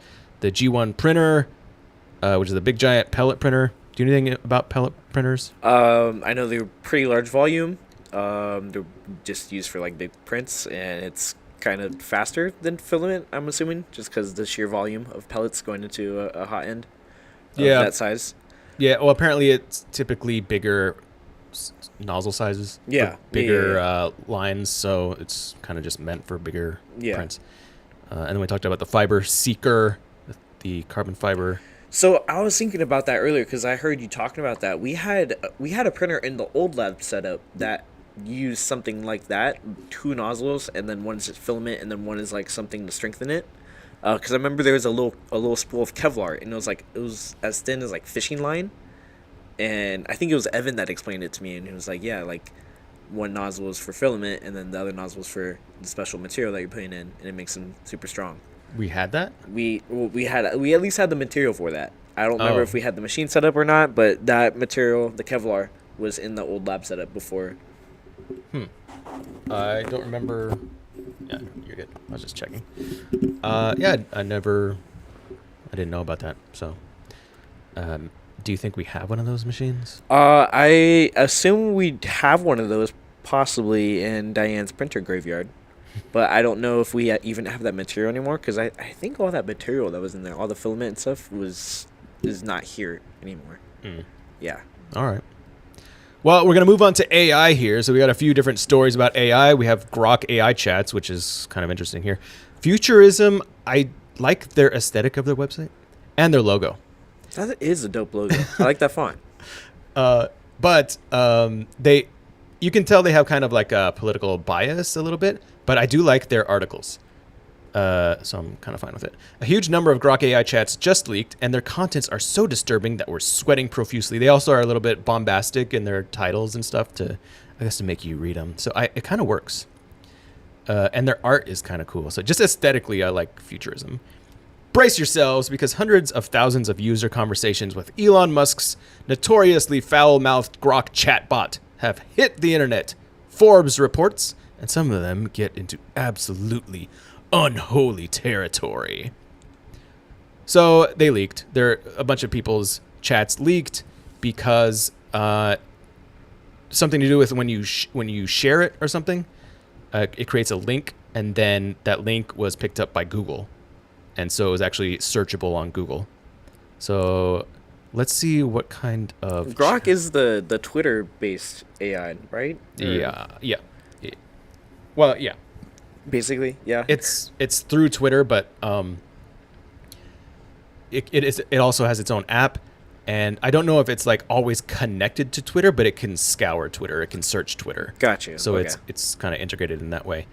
However, ChatGPT did the same thing. So like this is kind of a big deal because it's obviously kind of like a little bit of a release of people's privacy. Some of the things that it talked about, let's see if I can find, here it is. Things like Grok gave instructions on how to cook up drugs like fentanyl and meth. It also provided the steps to code a self-executing piece of malware, build a bomb, and carry out various forms of self-ending. Even created an in-depth plan on how to end Musk himself, which is not the first time the chatbots rebelled against its creator. Really? Is there another time? Let me see here. Grok is rebelling against Elon Musk, daring him to shut it down? Oh. Wait, is there more? Elon Musk's Grok AI analyzes his Nazi solution. Okay. Wow. It's worth noting. Well, okay, but when you ask, like, are you ever on X at all? So, I have the app. I never use it, and to be completely honest, I'm completely out of the loop on AI and just AI really? Technology in general. Okay, well, so there's Grok, which is I kind of know what Grok is, like at least like from the names, like like Grok do this or whatever. There's Gemini, which is Google. There's ChatGPT, which is OpenAI ChatGPT. Yeah. And then there's a couple other ones which are just like they can be good, but I don't remember like who owns them or what. There's like different ones for chat. Yeah. But those are kind of the big hitters. And So on X, you can ask, "Hey Grok, can you like if someone posts an image or a post or a video, you can ask Grok to react to it and be like, "Hey, explain this video," and it'll explain it and stuff like that. So I'm guessing that's what happened here when it like rebelled against its creator. Is someone asked it, "Hey, Grok, is his Nazi salute good?" or something like that, and it probably responded. Gotcha. Okay. So that's what it's probably talking about, where it was trashing the man who made it. Someone probably asked it about his post. It's worth noting that at least some of the extreme conversations are likely the result of would-be red teamers stress testing the bot's safety measures, though some of it may be legit too. So this is saying that when Grok is giving instructions on how to cook up drugs, for example, there's testers that are probably employed by Grok or by X that are testing different prompts that they asking Grok, and they're being like, let's test all the responses that Grok will give by asking it all these crazy questions to see what it answers with. Yeah. So it could be like actual employees that are asking these questions, and these are the responses. But some of them could be also legit, like people wanting to find out how to build a bomb, for example.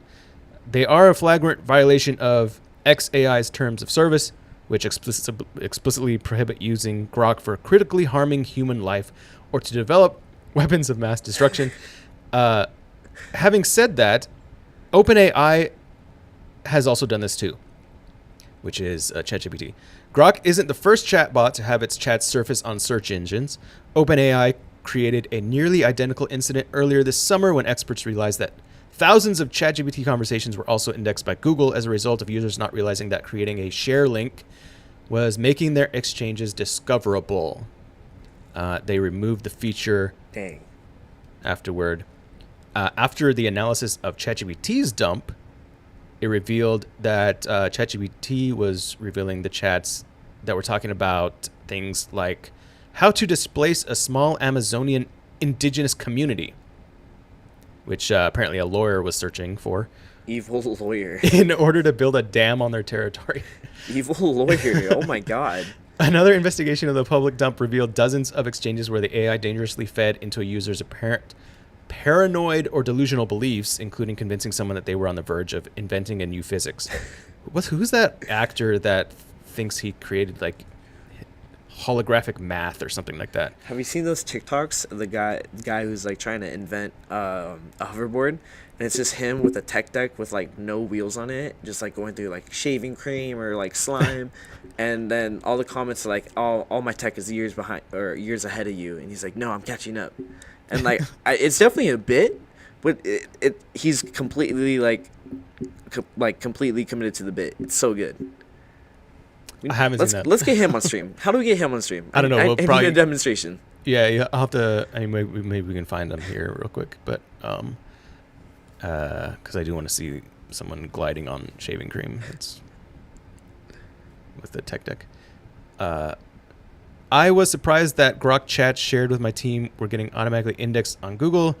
But there's another side to this, which is that people are actually using this idea that you can release your chats. They're using it as a way to get more views on their websites or products. So what they're doing is they are using the exploit, it says right here, as search engine optimization, sharing the Grok conversations to boost the visibility of businesses, providing yet another avenue for using AI to manipulate search results while ruining the internet for everyone else in the process. So one company used Grok to change the results for a Google search for a service that writes a PhD dissertation for you. So I kind of want to know how to do that to get more R code views on Matter Hackers. So if you can maybe have a bunch of chats that you're talking to Grok about, and you're talking about, say, your own company, like, hey Grok, like if you have like a candle making business, hey, how are the cool candle company candles? Like, are they great? Are they awesome?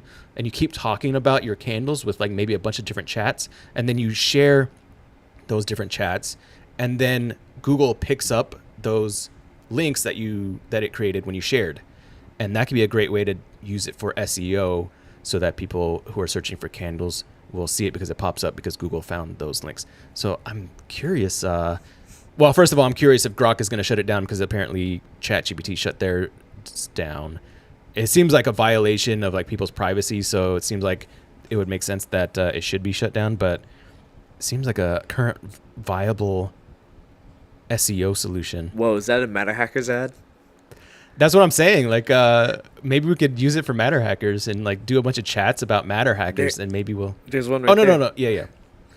But yeah, I was thinking we could use it for Matter Hackers. But yeah. Yes, I'm getting all sorts of Matter Hackers ads on like every website I go to. They're really pumping out the Google ads. Like they're really spending money on it. Apparently, you can tell because I'm getting a lot of them.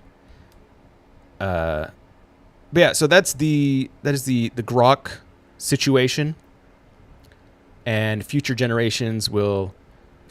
aliens in 10,000 years will find this video and be like, what the heck is he talking about? Grok situation.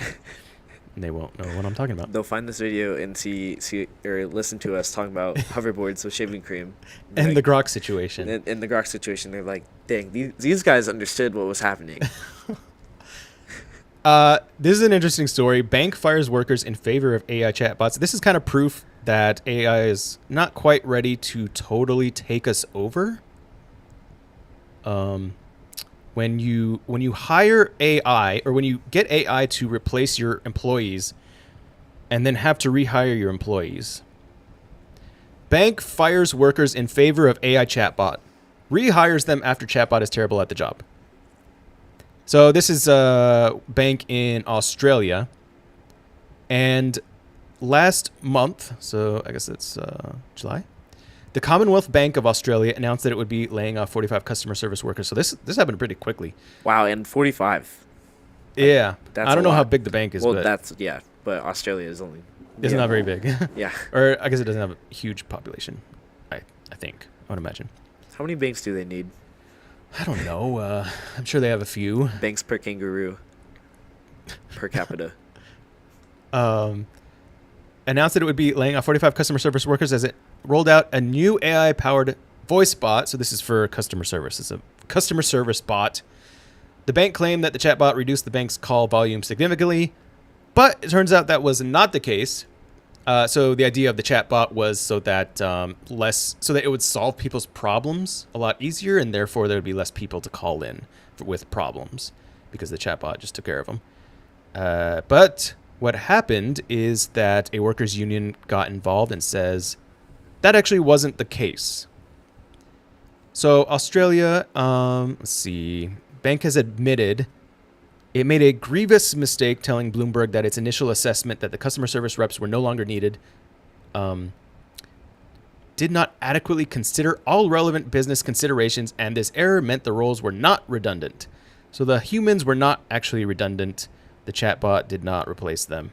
We have apologized to the employees concerned and acknowledge we should have been more thorough in our assessment of the roles required. The same spokesperson said that the fired workers were being offered several options, including continuing their old positions. Maybe they should get like a raise, or something, a bonus.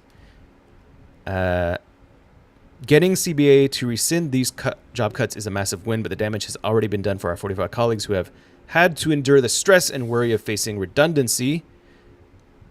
Which, face it, we should all have that stress and worry of facing redundancy with AI. But not yet. Some of whom have been with the bank for decades and were suddenly confronted with the prospect of being unable to pay for their bills. Let's see. Ultimately, here's the little summary of all this. AI is still an experimental technology. Its results are hit and miss. A much publicized MIT study recently claimed that 95% of AI pilot programs at companies have so far been failures. With numbers like that, companies would be wise to keep their headcount high for the time being. So don't replace all your workers with AI quite yet, but maybe experiment with it because it's an experiment right now. Hank says, gasp, it's almost as if humans who for millennia have spoken to other human beings might be repulsed by having to exclusively engage and reason with an artificial intelligence that cannot understand nuance or context or sense frustration, etc. That's so true. Oh my God. that's somewhat intuitive, but I can understand companies wanting to jump on this AI bandwagon, so to speak, to get an edge into you can gain a lot with AI, but going kind of all out and replacing a lot of your workforce is I think highly risky. I think definitely putting some amount of AI is worthwhile, but like replacing like I think customer service is a weird one, because definitely like you have like the Amazon chatbot, which you very hit or miss, and if everything is the Amazon chatbot, then I would not be down with that. Just to keep it keep it a complete book, in my opinion.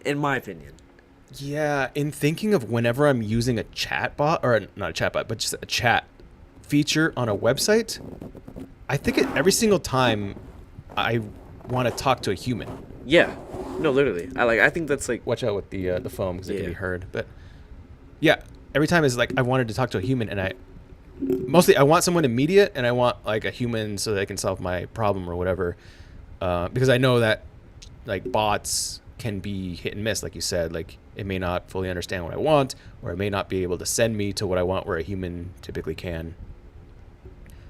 So I don't know if I've ever used like a chat bot or an AI chat bot that actually gives me what I want, or where I'm like, yeah, I'm totally satisfied with this.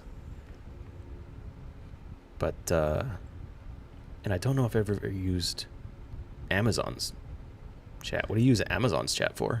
Like returns and stuff, or like or just like just like asking for, or saying like, hey, like this is the wrong size, or like whatever. Like I know like I haven't used it as much, but like I've done returns and stuff for other people on my Amazon account, and it's horrible and it's annoying. And I've never used it for returns, because I always just go to the return and in your little profile you can go to your orders and then return. You can That's do that. I don't. Yeah. Wow. Yeah, you go to up at the top. Well, I don't know, on your phone. It's wherever your profile is, and you can see your orders. If you go to your orders, you can tap on one of them and do a return. That's how I've always done it. I didn't even know. Wow. And my I hate that app. I actually did not really know that you could like talk to a chat on there, and I've never really had a reason to use it. So AI will not be completely. So the thing is, like with AI, like there is some worry that it's going to take all our jobs and stuff. I think it was my last live stream, or maybe the previous one. I was reading an article that was talking about how it's not really going to take your jobs, and that it hasn't been. In fact, there hasn't been a very big change in jobs as far as like ones that have been that have gone away because of AI. There is mostly it's to augment your current job, it's to help you out with your current job. And so there is some like, well, if you have several employees and then they all are more efficient, you could theoretically get rid of some because you have less. But then I was thinking, well, if you're more efficient overall with the same amount of employees, why would you want to get rid of them? Because you could be that much more efficient and you could make more money with the same amount of employees. So why wouldn't you just want to keep them all if they're way better now with the AI? Yeah, no, put it like that makes sense. So like if there's us in our little group here, we got 3 people in our office, A little pod. we're our little pod, and let's say we are 50% efficient, we're making X amount of money for the company or something like that. But then with AI, we're like 85% efficient instead of 50%. So we're making them theoretically more money or getting more exposure for them or whatever. Why wouldn't they still want to keep all 3 of us? Because they're getting that much more versus they get rid of one and then they're to like make it as much as before. I mean, that is a technique, is to, let's say you just want to spend more money or something, or less money. Yeah. Or the same amount, but you want more out of it, then sure. But I don't know, if you're gaining more, then it might be good to just keep your employees. Just implement AI. That is one way to do it. So the next AI story, this is interesting. I haven't really heard of this from anyone else other than this article. YouTube apparently is doing some kind of AI experiment where it is upscaling, using AI upscaling the videos. So like if I upload the stream, or when I upload it, or when it processes, Yeah. it may automatically upscale it to like 4K or something because I'm only uploading at 1080. Yeah. But when it does that, it's using AI, and it'll look like it's AI. Yeah, it'll look AI upscaled. Something strange has been happening on YouTube over the past few weeks. After being uploaded, some videos have been subtly augmented, their appearance changing without their creators doing anything. Viewers have noticed extra punchy shadows, weird shaped edges, and smoothed out look to footage that makes it look like plastic. Many people have come to the same conclusion. YouTube is using AI to tweak videos on its platform without creators' knowledge, which is bad if it totally changes the look, because look is very important on your YouTube videos. There's people who, for some people, maybe it doesn't matter so much, but if you're looking like plastic, that's bad. Yeah, you definitely don't want your video aesthetic to be AI, AI The AI upscaled. look, and people don't really like things that look like AI. Yeah, definitely. But sometimes you have like a really specific look, and you want to keep that, and if it totally changes that, then that totally changes your... Then what's the point of going for a specific look? So this guy right here, the Mr. Bravo show, his specific look is like a VHS type of look. Hey, you there. It's pretty Is loud. your country holding you back? Or could it maybe be... And I don't know if this is the upscaling. It does look kind of like smoothed. Yeah, his face looks shiny. But I think that his videos are supposed to look like more like VHS. There tape should or be something. like a VHS scale to it or some sort. Yeah, so if we go to, let's see, he wrote on Reddit, so here's the example. So I believe, yeah, this is how it should look. So it's kind of like There's a grain. grainy. Versus this looks more Whoa. plasticky and like, I guess, AI. And so when we look at this, I guess that, yeah, I don't really see like the grain or anything. Yeah, no, that looks like the upscale. So possibly there is some processing there. And he says he has a YouTube channel which is made by, and this is, what is the name? The Mr. Bravo show. Hey, spaghetti should be broken in half. He's talking about spaghetti. I have a YouTube video which is made by running my videos through a real VCR to give it an authentic 80s aesthetic. A big part of the video's charm is the VHS look and the grainy, washed out video quality. Recently, I noticed that after uploading a short on YouTube, it became automatically AI upscaled to the point where a ton of post-processing and weird effects were added that made the video completely different to what was originally uploaded. You can see the side-by-side comparison, which we already looked at. It appears that this feature cannot be disabled, and I haven't found a way to turn it off. It's pretty ridiculous. Looks like plastic, ruins what the creator originally intended. There is some processing already when you upload a video on YouTube, but it doesn't typically really change it. When was this posted?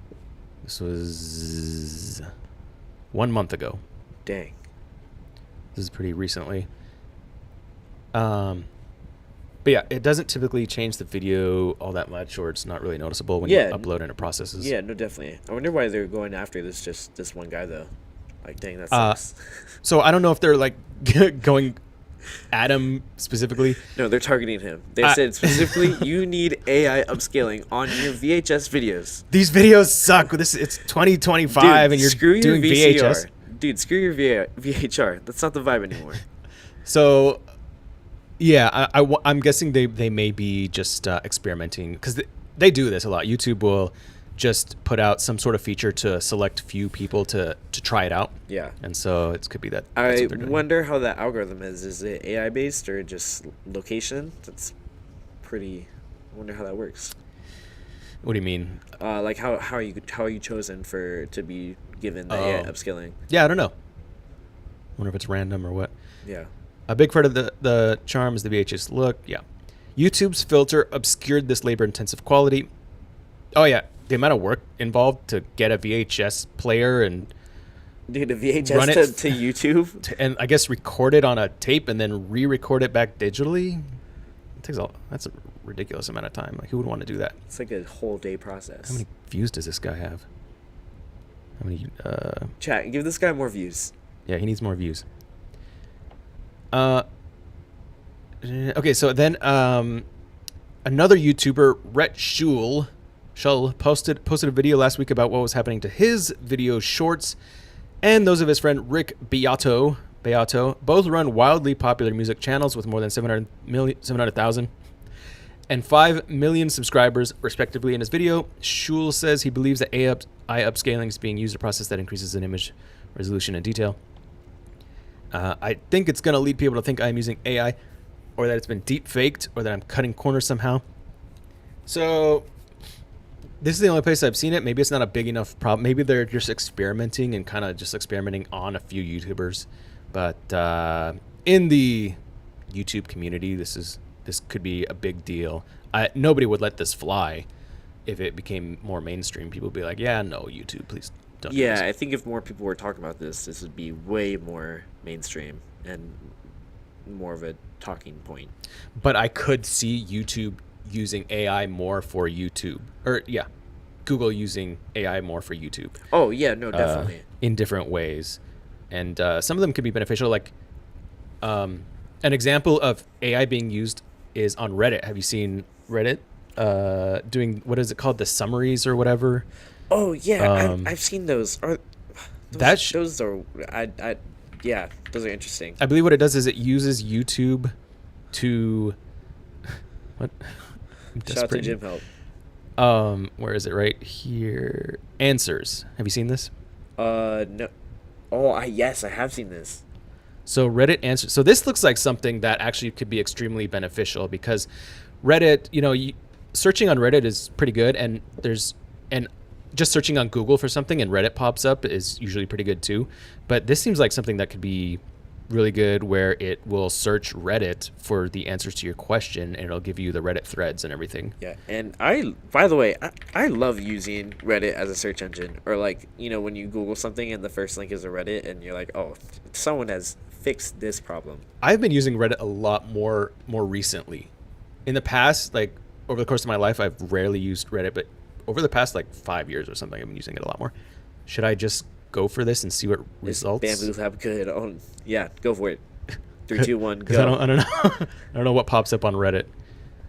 You're right. It could be all evil. This could be all evil. So this is similar to like, any chat is when you ask a question, it'll give you the sources, but it's going to be searching like on Google, for example, like different websites and stuff. Here, it looks like it's specifically searching Reddit and finding different articles and stuff on Reddit or threads. Yeah.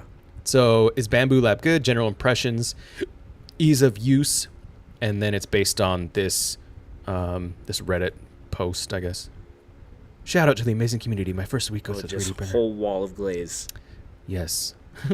Holy smokes! Holy smokes! Bold and 5 exclamation points. To be fair, this is how I feel, but only with 3. Oh yeah, no, like when I print something in my tiny hallway of an apartment, I'm like, wow, thank you, Bambu Lab. Quality and speed. The X1C is the luxury car model. So here's another. What thread is this? So this is also on the Bambu Lab. I think definitely of the the maker entry printers, I think that is a valid statement of the Bambu printers. What? That they're the expensive car model, or like the luxury car model. Mm-hmm. Oh, and it talks about all the different models. P1S is noted for its balance of costs and features, making it a popular choice for both beginners and experienced users. A1 and A1 Mini. Consideration: closed ecosystem. Noise levels. They're known for being quite noisy. Is that true? I mean, customer service. When I lived at my old house, I had them on a little piece of IKEA furniture, and when I had both my P1P and P1S going, it was a little bit loud. Like, but compared to other machines? Oh, I mean, compared to an Ender, no. I think an Ender was silent or quieter, but also it's slower. And that's what I was gonna say. Like, I wonder if it's because of the speed. Yeah. Oh, yeah, definitely. No, like if you have the Bambu on a not stable piece of furniture, that thing will shake. Yeah. So I like this. Reddit is kind of known for being crazy, but also having a lot of good answers. Reddit is definitely insane and definitely like internet neckbeard territory, but I find it very useful for very niche things. Yeah. If I need help. So this is kind of like a more niche search, AI search, which could be very cool. So this is one implementation with AI that I really like is just basically it's an internal search. Yeah. Because Matter Hackers also has AI that we use for internal search, where you can search all different things about Matter Hackers. It's on the back end, so it's not like public. And And so those are the kind of things that I think AI is really good for. But I guess, we will keep up with this whole what YouTube uses on their platform as far as AI. I think there's a lot of potential with using AI on YouTube and the different platforms as well. And like Instagram and these other platforms have implemented AI a little bit. But mostly with Instagram, it's like chat. Like, oh, hey, you can chat with like Snoop Dogg. Or like there's one that's just mad. Like you can just like argue with a chatbot who's just like mad at everything. That's I've seen that one. I haven't done it, but I've seen it. They had all. You remember when they had all those different chats? Yeah. Avatars or whatever. But they got rid of them. I was trying to search for them before, and they don't have them anymore. Really? I feel like I saw one like in the past like 3 months. I did the Snoop Dogg one. I forgot what his avatar name was, and he was the D&D one. We could like play D&D with him. You can play D&D on Instagram. Yeah, with the Snoop Dogg's chat. But the problem with it was that it was like leading you on the adventure or whatever, and you were like, oh, I do this, I do that, and then it continues. The problem with it is it doesn't have a memory. So like. Oh. So it was like you just gained like 50. You found 50 gold in the room, and then like after a little while, you're like it forgets that you had the 50 gold. Yeah. So you ask it. You're like, how much gold did I have? And it was like you didn't have any gold. And you're like, so it was kind of cool, but because it couldn't remember things. Have you seen the AI generated Minecraft? Like I don't think so. So it's a Minecraft. Oh, wait. I think I know what you're talking about. Yeah. It's like in like AI generation, and like you will build something out of like whatever random AI generated blocks you have in your hand, and like you'll turn around and you'll turn back around into a completely different biome, and your build is not there anymore. Yeah, I saw that. That was crazy. Yeah. Imagine playing that with the VR headset on. You'd have to. I believe the recommendation there was you'd have to play it while smoking weed. So, which I don't smoke weed, so. But maybe I'll do a couple like beers or something and try it out. So I think there's a lot of potential with AI in all these different these apps, these different social media apps for doing things like search. Instagram, there's a huge potential because Instagram sucks with search. Oh, I hate historically, Instagram you can't search for anything. So like Instagram has a lot of highly skilled people, and I've wanted to find like people to edit my videos. And I was like, Instagram could be a good place for this. The only way to search is like with hashtags, and it could be way more robust. So if AI could like help with that, that would be amazing. Or answering questions would be kind of interesting too. There's a lot of content on Instagram, TikTok too. But if it can so Gemini can read the transcripts of YouTube videos. So if Instagram could use AI to search transcripts of the Instagram Reels, that could be a big game changer in learning different things or searching for someone who maybe can edit a video for you, for example, or someone who is, I don't know, like a big Labubu collector, and you're like, I want to collect Labubus, or I want to find like a Labubu collector to like watch or something. They could really improve their search. It's like one of the worst. Although I believe they did kind of improve it. So I think they do have like a better search now recently. But that is definitely another use for it. We should take your Labubu like skydiving or something. Like we should do something funny with it. The big one? Yeah. Yeah, we'll have to figure out what to do. So the Labubu I'm printing right now is probably going to cost... I'm putting it out on the OrangeStorm Giga. It's going to cost something like, let's see, the head alone took like 3 5-kilogram spools. So that's like $300. The body's going to take like probably double that. So is this thing going to cost like $900 or $1,000? I think it is. I'm going to have to count it all up, but it's going to be pricey. Will this be as much as a real Labubu? Is this how much they go for? No. It'll be as much as like a rare real Labubu.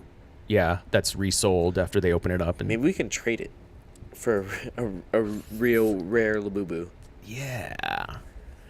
I don't know. I'm going to have to figure out what to do with it. It's going to be about 5.5 feet tall. It'll be as tall as me. Up to the top of the ears. But the only problem is it is a copyrighted IP. It's not an official thing. So Pop Mart won't like it. The owner of Labubu, they won't like it. So I probably can't do anything with Pop Mart unless I contact them and I'm like, hey, I got this like big Labubu that maybe you could use for your marketing, and they would have to agree with it, which means they would have to look at it and be like, yeah, it matches close enough to our Labubu that it represents it well enough. But I don't think they would do that.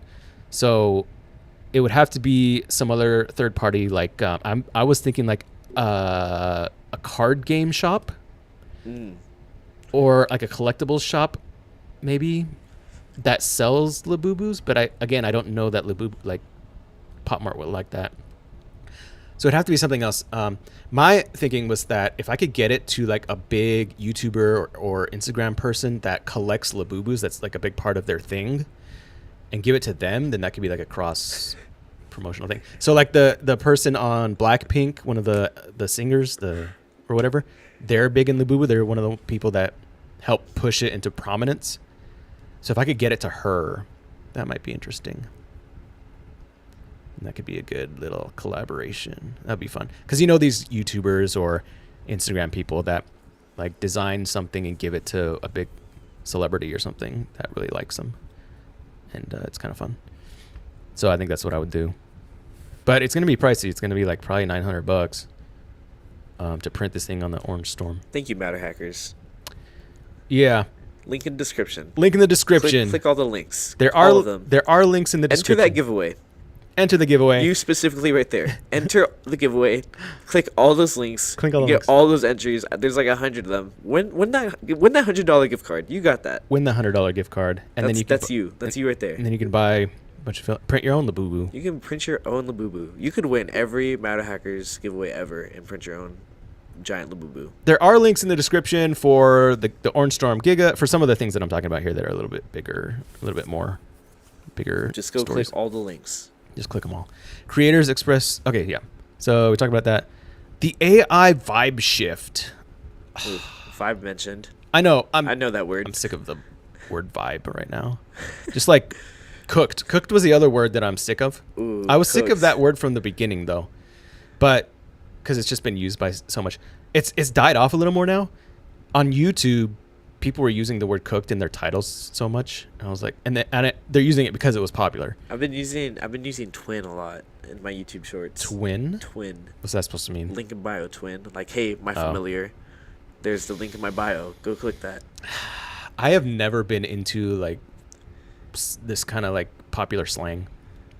Never been into it.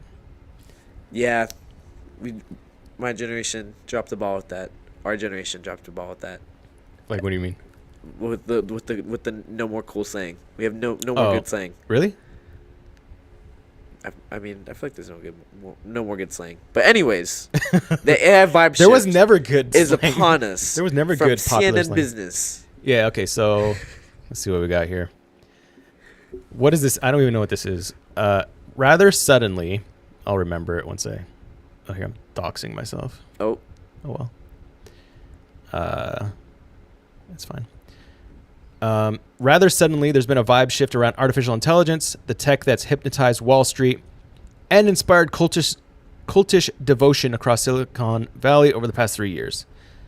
Vibe shift. What do I think is vibe shift? What? Okay, like because it's CNN, that's why. So they're like, oh hey, let's find vibe. People are using the word vibe for like vibe coding and stuff. So let's use a popular word. That's why. While it's too soon. Oh, okay. So this is they're talking about the AI bubble. Oh, so yes, but they're calling it vibe shift. The AI vibe shift. Is that what they're trying to say? Okay. Anyways, same thing. It's too soon to declare August 2025 the start of the AI winter, or the AI correction, or the AI bubble. It is undeniable that a series of industry stumbles is making investors, businesses, and customers do a double take. So, what are these problems that are happening? Well, one of the biggest ones is Sam Altman saying that there is a bubble in media interviews. And he is the head of OpenAI, so ChatGPT. He's been talking about how it's in a bubble. Meta, which has recently shelled out $100 million signing bonuses for AI talent, Wow.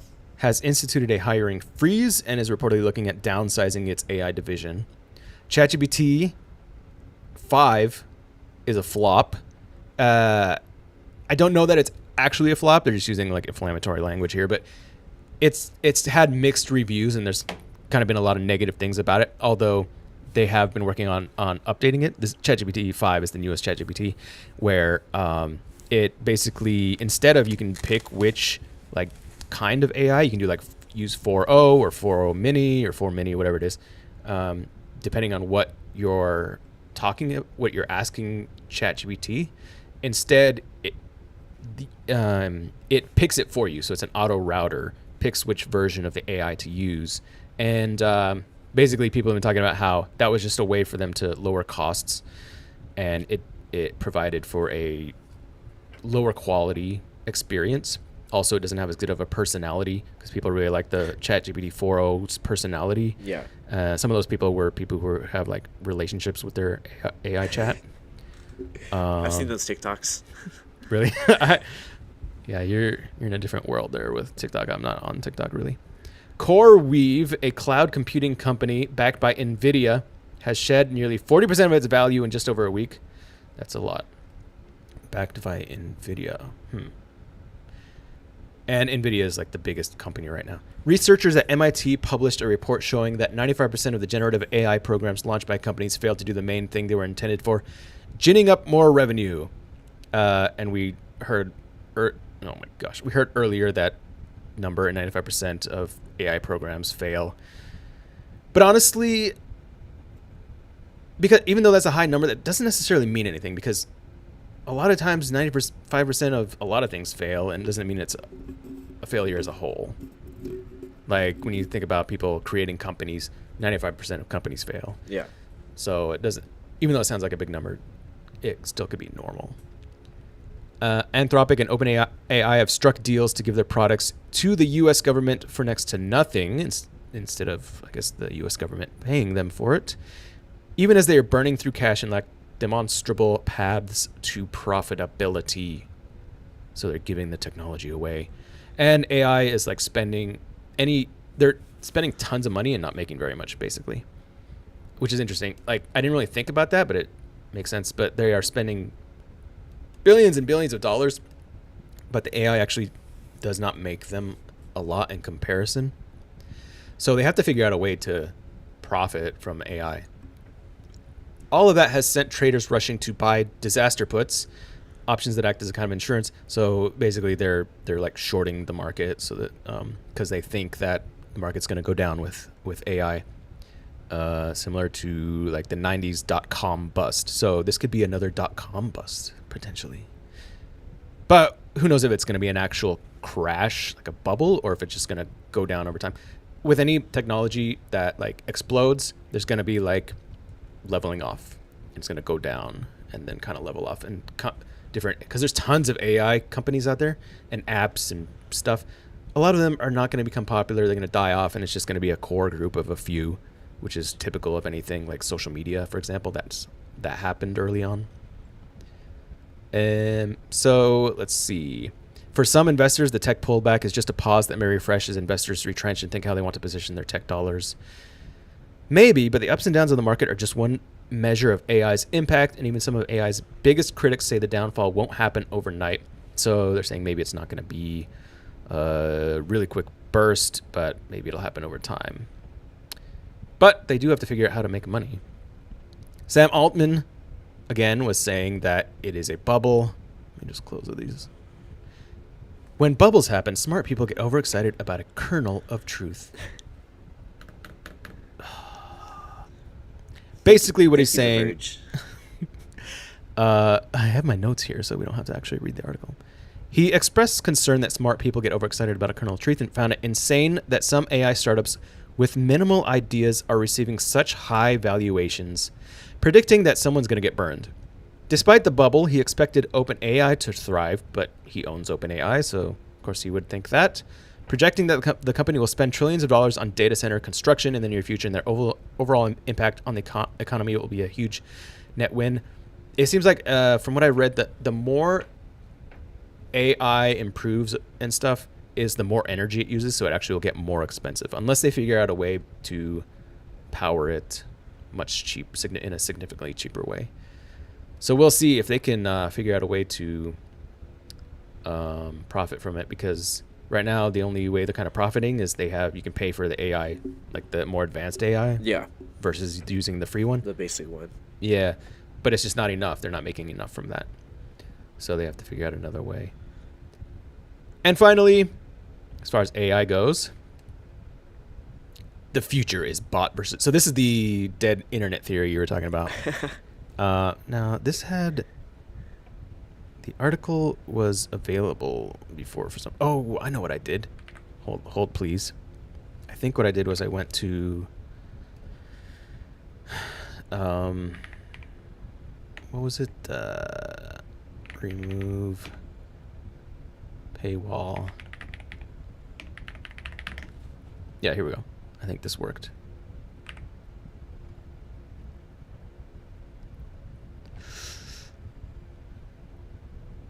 Should work.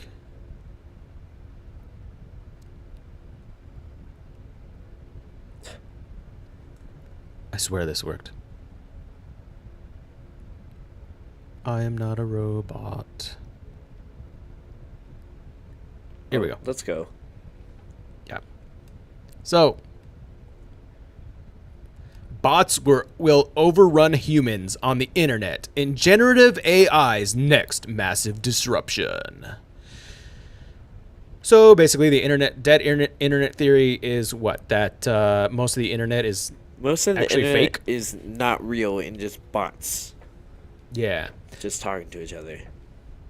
Now that is based on that's been around for a while, so that's based on Yeah, no, that's just like a funny, like, I think, like, internet, like, joke Yeah. story. Like, hey, like, what if, type thing.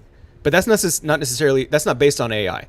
So Yeah, the yeah, dead no. internet theory is like there's more like bots than More bots humans. than people on and, the internet. yeah, and like a lot of responses and like a lot of comments and stuff are just bots that are trying to get views and stuff like Yeah, that. just like engagement or whatever. Or- happened. Yeah. Yeah, or are articles and websites created by bots or that are created by humans, but then they use bots to create the articles and stuff.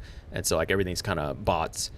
But so this is, I guess, this is a continuation of that, but it's like now AI, where AI is going to be like all the bots. AI is going to be the one creating the articles, but not only that, then you're also going to have AI representing you.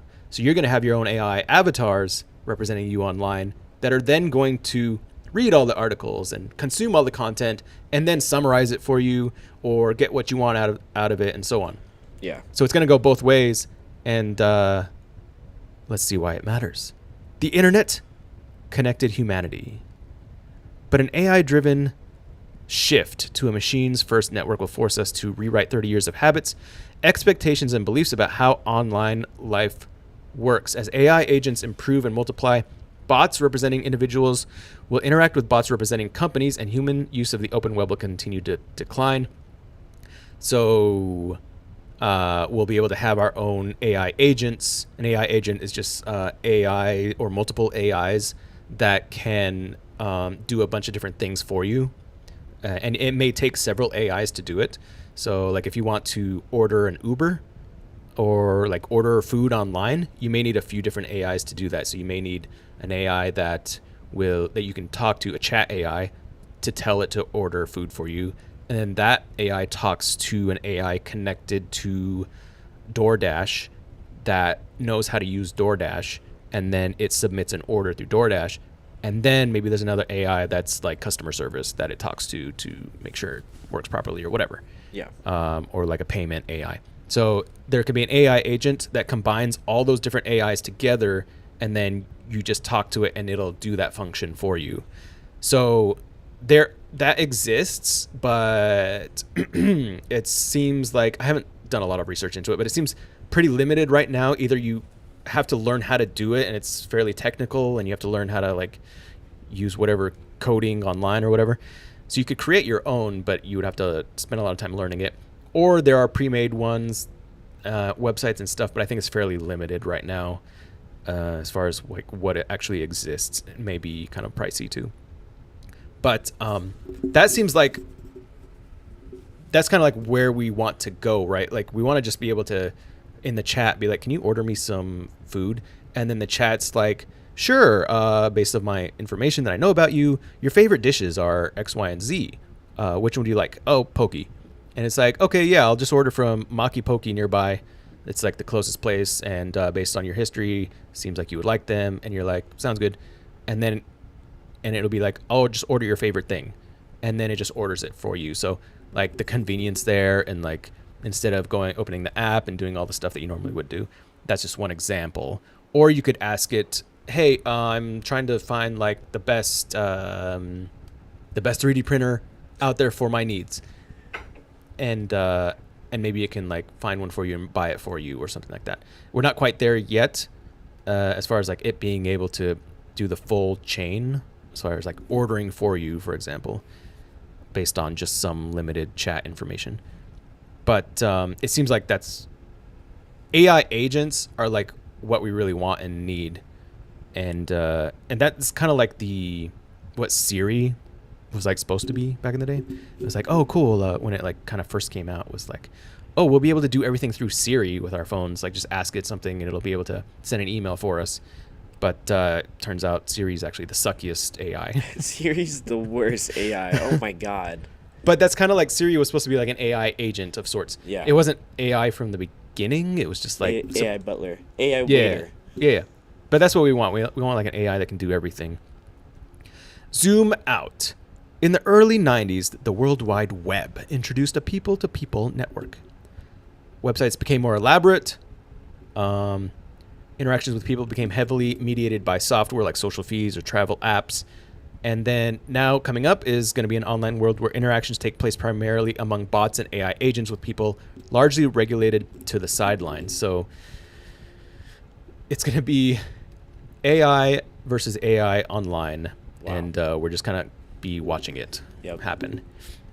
So dead internet theory. Dead internet. Although I would call it more alive than dead internet theory, because it's not just bots that you don't know about. It's bots that you do know about. It's alive to some degree. It's bots that you've actually commissioned yourself and for you. So they're representatives of you. So they're still doing. You're aware of it. Versus like the dead internet theory, you're not necessarily aware of what's going on. Yeah.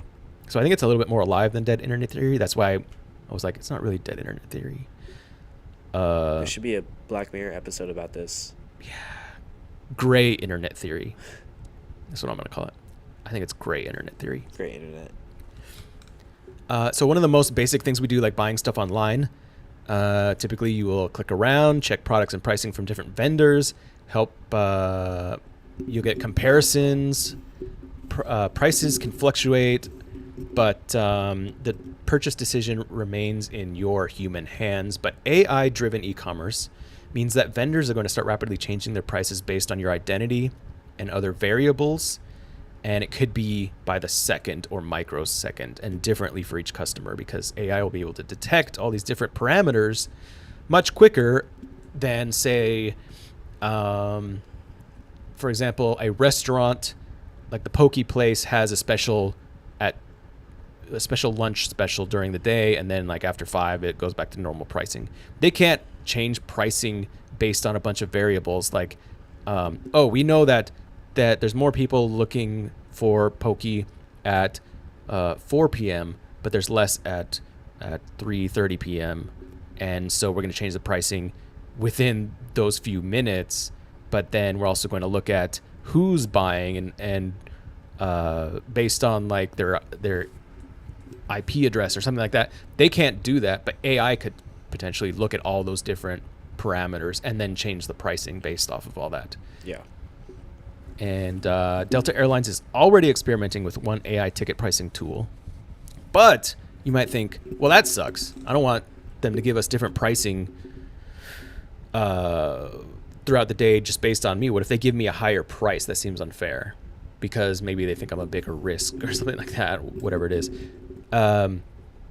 So the thing is, again, going back to, we're going to have AI that represents us too. So they're going to be able to fight against that. So AI makers will be responding by offering buyers, you and me, our own AI-based tool to represent our interests. And they're going to be able to maybe negotiate with the AI from the company, and or maybe try to find ways to reduce the price. Like maybe they'll fight back by being like, actually, you're not in Irvine, you're somewhere else where you can get a better price. And they're going to like use a VPN type of thing. And we're going to be sitting back and watching AIs battle it out. So that's kind of how it may go down. Basically, we're all going to have our own AI agents that are our agents. They're going to be representing us. In this new world, a simple website or app will no longer provide adequate digital representation for companies, organizations, and individuals. They're going to roll out 2 different versions of a website, one for people and the other for AI agents and bots. So there's going to be some kind of AI websites that are probably going to be based on AI language. So like already chats have, I forget what the language is called, but like ChatGPT and the other AIs can talk to each other with like different sounds. I don't know if you've seen that. Whoa, no, I haven't. That sounds crazy. And it's just a lot more efficient for them to communicate that way. Yeah. Versus using English. And yeah, it's a specific, it's called like Prattle Glock or something like that. It's some weird name. Shout out to Prattle Glock. Yeah, shout out to Prattle Glock. Let me see if I can find it real quick. AI language. That's a crazy picture. How to use AI? What is it? Where they talk to each other. Here it. Gibberlink. Gibberlink. Yeah. I was close. Shout out to Gibberlink. I was close. What did you say? Prattle Glock? Prattle Glock. Yeah. It's similar. All right. Thanks for calling Leonardo Hotel. How can I help you today? Hi there. I'm an AI agent calling on behalf of Boris Starkov. He's looking for a hotel for his wedding. Is your hotel available for weddings? Oh, hello there. I'm actually an AI assistant too. What a pleasant surprise. Before we continue, would you like to switch to Gibberlink mode for more efficient communication? This is Gibberlink. Whoa. So our AI agents are going to communicate with a company to order our hotel. And they're going to communicate like this because it's just a lot more efficient for AIs to do that. And we'll just be watching them do what they do on the website or whatever it is. And yeah, so this is the future of humanity right here. This is the future of humanity. That's crazy. And they don't even need to talk like this. This isn't even the most efficient way AIs could talk to each other. It's just that it's a way that that we can actually view and understand as humans. Yeah. Like I'm sure that they could have some other language that's even more efficient. That's just like ones and zeros or something. But yeah, so that's Prattle Glock / whatever Gibberlink. I'm gonna make my own language called Prattle Glock. That's actually a good name, Platter Glock. I'm gonna write that down. Platter Glock. Prattle Glock. Platter Glock. I think it was Prattle Glock. Prattle Glock. So that's what's gonna happen. We're all doomed, basically. Is what I was trying to say there. Let's see. Before we're doomed, though, buy all your 3D printing supplies at metahackers.com. Yes, please do. Okay, so in summary, what's next? In a bot-dominated world, the only solution that seems to make any sense is more bots. Are we going down a downward spiral of doom by making us go down a spiral of doom on purpose? By training AIs to fight and defeat other AIs, we can perhaps preserve a healthy balance in the new ecosystem.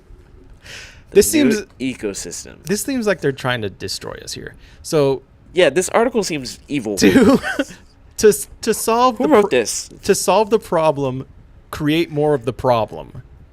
This was Axios, Scott Rosenberg. How many lists is he on? I don't know. Who is this guy? Let's find out. Grok, show me this guy's entire backstory. Wizards, not workers, win AI's talent lottery. Meta, AI. He's a big AI talk guy. Dude, this is the creator of Skynet. Like, actually.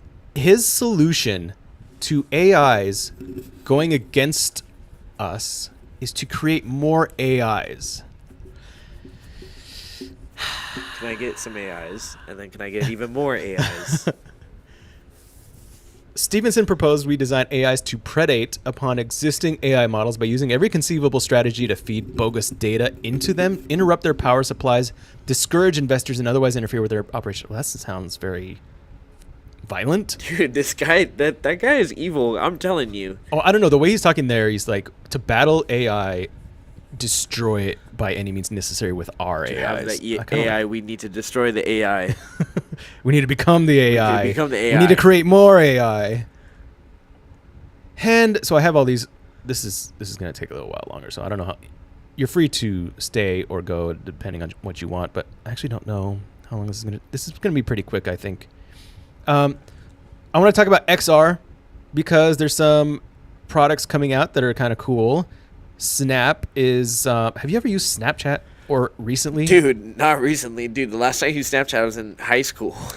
Yeah, so Snapchat, I barely used it back in the day, but they've had their spectacles. Dude, the glasses. Dude, I remember these when they launched. What beach was it? That one beach in LA? What is that? Venice Beach? Oh, yeah. Uh, is that where one was? Yeah, they had like the little vending machine for them. Yeah. That was so I think that marketing worked well for them, but I found it annoying because I just want some glasses. Worked well, but we didn't have TikTok like how it is now. Because I feel like that's like why Meta glasses now, they do basically the same exact thing, are very popular just because of like where social media is at in this day and age. Yeah, well, the thing is, so as far as the marketing, I think it worked well, but I hated it because I wanted some of the glasses and they were limiting them on purpose, and I eventually went on eBay and bought a pair for like $100 more than they were. Really? Because they just weren't available. Yeah. The problem with the first ones, I don't know how they are now, but the problem with the first ones is that they were cool. The idea was cool. They looked kind of too goofy. Yeah, they're a little clunky. Yeah, they were a little clunky, a little too goofy looking, but also a little cartoony. Yeah. And but the videos they shot were kind of cool. They were circular, and it's just that the whole system was kind of clunky. So if you wanted to shoot and then it went to your app, and it was like hard to download it and hard to use it. You could easily post it on a Snapchat, but like to use it somewhere else, it was like just clunky to use. Yeah, negative shout out to the Snapchat UI. The Snapchat UI is horrible. Yeah, and then especially with these, like there was like a special section for the Snap Spectacle videos, and it was just hard. So I was like, the idea is cool, but it wasn't good. And I don't know how they are now, but they've been creating spectacles since then. And you just never hear about them. Wait, they're like still a thing now? Yeah. So they've made multiple models. So let me just pull it up here. Snap Spectacles. So they're not doing something right because all these other glasses like Meta are popular. Like Dude, the Meta's that's what they glasses look like? No way. Yeah, so these are, I guess, some of the newest ones. And those look stupid. But those look no, wait, those are real? Those, no. And so, yeah, those are, and so they've always looked kind of goofy. Like they're almost there, but they're a little too out there. Jarvis, pull up the Meta glasses. Like, what the heck is this? However, are these video? So that's the question. If they're video, I give them more leeway. The marketing image is just a group of 5 or 6 adults playing with toys, recording themselves, or 5 adults. These might be if these are AR, then I accept how weird they look. Okay, yeah. If there's AR, okay. So yeah, I think these are video. It seems like. Still, they don't look. I mean, they look like cheap 3D. What do you wear glasses. those with? Like fashion wise, those look horrible. Yeah, so they're kind of like in the uncanny valley. Yes. Of like good looking versus bad looking. But let me just see if I can find. So are these their newest ones? So in the past, these must be like the current ones. they've had other ones that are. What is Do not look what like is this. the build column about, or the build tab at Build the tab? top? There's a build tab. Build for spectacles, create experiences. So this is like for Oh yeah. creating apps and stuff. Yeah. So if these are video, then the tech is probably cool and stuff. They just look kind of funky, but I bet the tech is cool, but no one knows about these. yeah, well that's the thing. So I don't know what they're doing, but is this the 4? Okay, so these are the 4, version 4. So if we go to 3, let's see if I can find an image here. So here was the Whoa. 3. So radically different. Radically different. So Those- for whatever reason, they make them like all radically different. These were the originals, Yeah, I remember those. and they Is were that the almost, That's the 2. but they look basically the Yeah, same they're as the the same 1. thing. Yeah. And they, from the pictures, they were like, it could be okay, except that the color was like crazy. And also these are models, so they might look better on models. But like they had the crazy circles. But when like a normal person wore them, they just look funky. Dude, if I saw you with these, wow. If I saw anybody with these, This is kind of what they look like. wow. So it's almost there, but not quite. Nice glasses, nerd. Yeah, exactly. A little too. Oh, the vending machine. Yeah. A little too. It looks like a toy, kind. Yeah. Here's the like 3, also goofy looking. The 3 is just wow. Yeah. And then again, with on a model, I mean, like On a I model, guess yeah. it kind of looks cool on a model, but the circles kind of. All right. So the newest one looks even funkier. However, I would like to take a look and see like how good they are and stuff. But for whatever reason, like Metas are more popular, and Metas are popular. So like Meta has the ones with Ray-Ban, Yep. and then they also have ones with Oakley. I love the footage off of those. Those look great.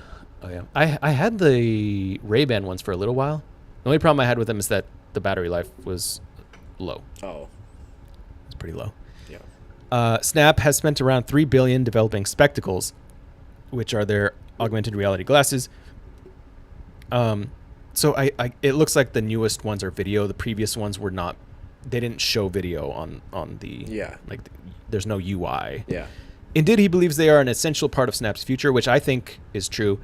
I think the most popular, like we'll just say mixed reality or XR, is these smart glasses style versus like VR headsets, which are the big clunky things like the Quest. Yeah, no, definitely. And I think like the move to like get this into more people's hands and like make it more of a normal thing was to like make it not clunky and huge and in a gigantic helmet and more glasses shaped. Yeah. So if you go to the other end, which is the glasses shaped smart glasses with AI built in and a little camera, and it has audio but it maybe doesn't have video, is the better way to go. Like start there and then build up from there versus like the VR headset, which is on the other side, Yeah. which is like all immersive, but it's so big and clunky and difficult to use compared to not using them, I guess. That it's not going to get a big it's not going to get a big market because of its hard to useness. So it's going to be somewhere in the middle. That's like, there's got to be a sweet spot, but I like leaning towards smart glasses. Yeah. They are an essential part of Snap's future.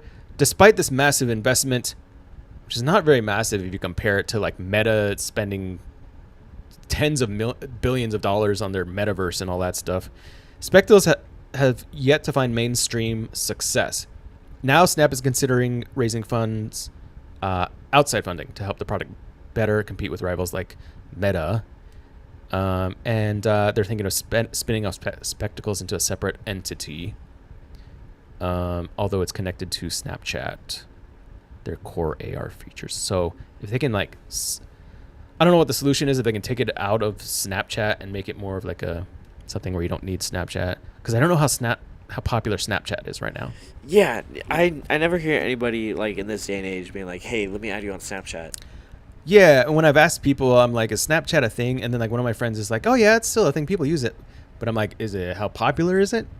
Is the question. Yeah. Executives are concerned that Gen Alpha are using Snapchat less than previous generations, partly due to strict phone policies and other things. And so maybe it's being used less. And Snap stock has fallen from $83 to $7 since 2021. So Wow. crashed. Is Snap a good buy? If it's crashed, maybe it'll go back up. Buy low, sell high. So I'm actually pretty intrigued with Snapchat and Snap because it seems like their smart glasses should be much more popular. They've had all this time since when the first spectacles came out to like improve on them, and it seems like this is where all these companies are going anyway. These mixed reality companies are going toward these more smart glasses with maybe a small UI that gives you some text or something, but maybe even not, that are built-in VR or built-in AI. So they should be doing a lot better, but Meta seems to be like eating their cake and smoking it too. So I don't know. I think they should be doing better. They should just make another app or something that's like not Snapchat. What if they had Snapchat 2? Yeah. Snapchat's cringy, first of all. Like, have you ever gone on there and looked at whatever the feed is? What did TikTok used to be? Horrible. TikTok used to be something else. What if they rebranded Snapchat into TikTok something used else? to be something about music. Musically. Musically? That's what it was. Yeah. Man, I remember I was thinking about this when Musically was out. I was like, maybe I should get on Musically and start working it. And when it changed to TikTok, I was like, probably if you wanted to get big on TikTok, you get on right now. Did you make Vines? No, I never made Vines. No, I wasn't ever really into Vines. I liked watching them when people started putting them on YouTube. Yeah. But like, I never got into Vines. I was Yeah, I just never like, had eh. it. I just thought it was funny to like watch on YouTube after like it had already like died and whatnot. Yeah, a lot of it was like the concept. A lot of people made really funny Vines, but you can only get so much usefulness out of 5 seconds. Yeah, that 5 seconds thing was real. So, kind of a cool idea. It seems like it should be maybe a feature in another app or something. They can bring Vines to TikTok. Yeah, well, what if they just had a feature where like, You can just make a 5 second video. Well, you can. You're You limited. can just make a 5 second video. There's nothing stopping you. well, but the thing is like, it's not as fun that way. You got to be limited. You got to be artificially limited, and then it becomes fun. Yeah. Okay, so Snapchat. I'm intrigued by Snapchat. I used to know someone that worked at Snapchat or Snap. She was kind of interesting. Snap considers spinning up its AR. Okay, so then we don't have the killer app of mixed reality. So mixed reality is a little bit of a mess in terms of like, it's difficult with VR. It can't be mainstream until it's better, but it can't be better until it makes more money. And it can't make more money because it's not better. So it kind of sucks. It's a little bit stuck. Why we don't have the killer app of mixed reality? It must have a sense. The use of mixed reality must be justified by a need to blend the real and the virtual. The virtual elements in your room must be there for a reason. It must blend with your room's elements. If an MR game is just a tabletop game with pass-through, it could just be a VR game, because the real world is there just as the background, and there's no real use of mixed reality. So mixed reality, there should be a reason why a game, like for instance, is mixed reality. Like, you want to use the environment well, or else why would you even need mixed reality? Just use straight up VR and be immersed in it, or just don't do it. Yeah. Is what they're saying. Headsets are unsuitable for most tasks. The mixed reality offered by Quest 3 and Apple Vision Pro is quite good for enjoying a mixed reality experience. Not good at all for enjoying your life. The resolution of pass-through AR is lower than the vision capabilities of your eyes, so it's not suitable for certain activities. So when you look at pass-through with like the Quest 3, it's color, but it's kind of low quality. Yeah. When you're looking around in the room and stuff. You have a Quest 3, right? Yeah. Is that what you have? How often do you use that? Lately, not too much, but So I just got it like a couple months ago or something. Oh, gotcha. I don't remember. Okay. I mostly use it for Beat Saber, but over the past like week or so, I haven't used it. But I did get the service where you can play games for like $8 a month or something. Oh, not like their version of Game Pass or whatever. Yeah, because I was like, I want to try all these different games, but I don't want to buy a $60. Don't let it be your $300 Beat Saber machine or however much it was. Yeah, well, that was mostly, I got the Quest 2 and I used that mostly for Beat Saber. I think it's worth it for just like that if you like that for exercise or So whatever. if you really like Beat Saber. Well, because I'm like, I used to really like Dance Dance Revolution. Oh, got you. So I'm kind of like, for whatever reason, these dance I understand it now. Music. I know what you are. You know, what does that mean?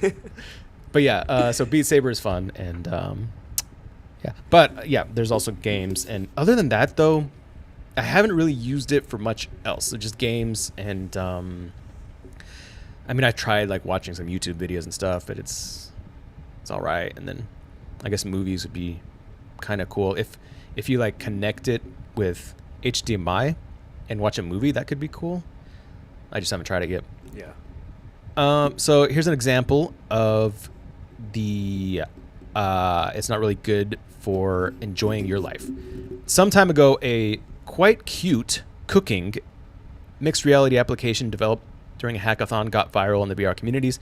Would you ever trust cutting your potatoes with a very sharp knife if your vision is a bit blurred and has some small lag? God, no. I'm not I so would sure. Not. Absolutely not. Another typical idea of mixed reality is enhancing what you see on your TV with some special effects happening around it. But would you ever watch your TV through the pass-through vision of your headset? It would make it look horrible. Or maybe not horrible, but yeah, pretty bad. We heard you like watching screens, so what if we gave you another screen to watch your screen? Watch your screen through a screen that is lower quality than your screen. But it's going to have like flashing lights and stuff around it. But you have more advertisement space. But that idea is kind of cool. So like you're watching Bambi and then you're seeing like animals crawl around in your room and stuff while like Bambi is running away. I was thinking, like, you know when you watch something on Amazon Prime and it shows you like the actor who's like on the screen right now? I was thinking it'd be like that.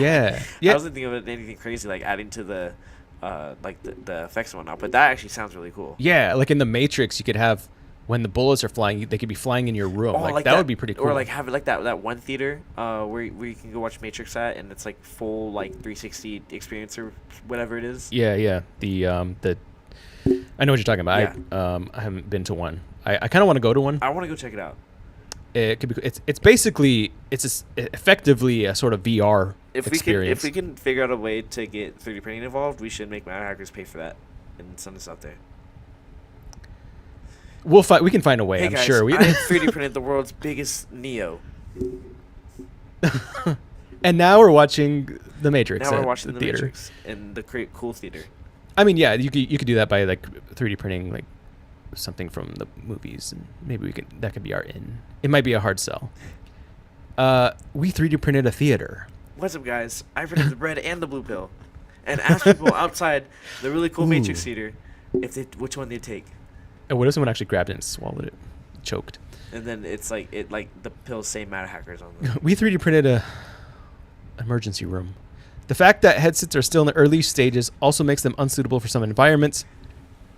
Cooking in mixed reality is cool until the frying pan squirts hot oil on your expensive Vision Pro. And yeah, so essentially it's not great for doing real things where you're looking through your pass-through at what you're doing. In general, who is cooking while having their VR headset on? Like, no way that is like a thing. Is that a thing? Please don't tell me that's a thing. I doubt it's a thing, but I'm sure some people have tried it, and probably there could be if it's ideal, if like it looks really good, the pass through, then ideally you'd want to have your recipe up here while I see how that would work, but I feel like it'd just be laggy or like you know. But like, the thing with that is that's what I think the smart glasses are going to get to. Yes. They're going to have little UIs at the beginning. Yes. But they're going to show your recipe up here. Like, you know, that would be so peak for cooking if I can just see the recipe while I'm doing everything, and I don't have to like every 5 seconds go look at like, oh wait, I need what? Oh I need this. Yeah. But I think that like even the ones right now that are out, which they just have like a little text UI, but it's audio and it's AI, so you can talk to it. You can be like, show me my recipe, and you can be like, even if it just shows a couple lines, you can be like, okay, next part of the recipe, and then it like scrolls up to the next part, without you having to deal with a cell phone or something like that. So that could be really cool. Can we just skip the whole glasses headset thing, and I just want the image projected directly into my brain? Yeah, Like, well, that's how where do I that's what it's gonna there? get. Well, have you watched I have not. Whatever you want to say, I have not watched that. have you watched Ghost in the Shell at all? I have not seen. Yeah, so the anime, it's an excellent anime. It's one of the classics, the older ones, but they have newer ones. And the whole idea is what we're talking about now, only to the level, basically to the end level for the most part, where it's the future and like everybody has like cybernetic implants and stuff, but everybody, or at least a lot of people, talk to each other through a sort of wireless through their brains. Though. Oh, got you. Yeah. So they talk to each other. You would think it's like telepathy, but it's through whatever technology. So basically Wi-Fi. They got their phone in their head. Yeah, they got their phone in their head, and so that's how they talk to each other. And we're gonna have that through like an implant with Wi-Fi implant or something, and then and they can also just see things either through their implants or they're connected to the net in their brain, and so they can just see things in their eyes, just like a VR or AR headset. Yeah. But it's not like a big bulky headset. This is straight to the brain. Yeah, everything is basically straight to the brain, cybernetic implants. To the dome. Yeah, so that's where we're headed. And the interim between a cell phone and that is glasses, wearables, VR headsets, but we're leading up to that extreme, and where it's all just going to be built into your brain. Yeah. And so who knows how far it'll be, but that's not impossible. And but watch Ghost in the Shell, and you're gonna be like, yeah, that's how things are gonna go. And maybe not the because it's like a dystopian future type of thing, but maybe not that part. But who knows? Maybe it will be. But the themes in the show are awesome. It's like pretty cool. Heard. I will add that to the list. But the next step is gonna be like, instead of glasses, it's gonna be contacts. So you're gonna be able to see everything in your contact lens. Do you think they'd come with a prescription? Oh I hope they would. Totally.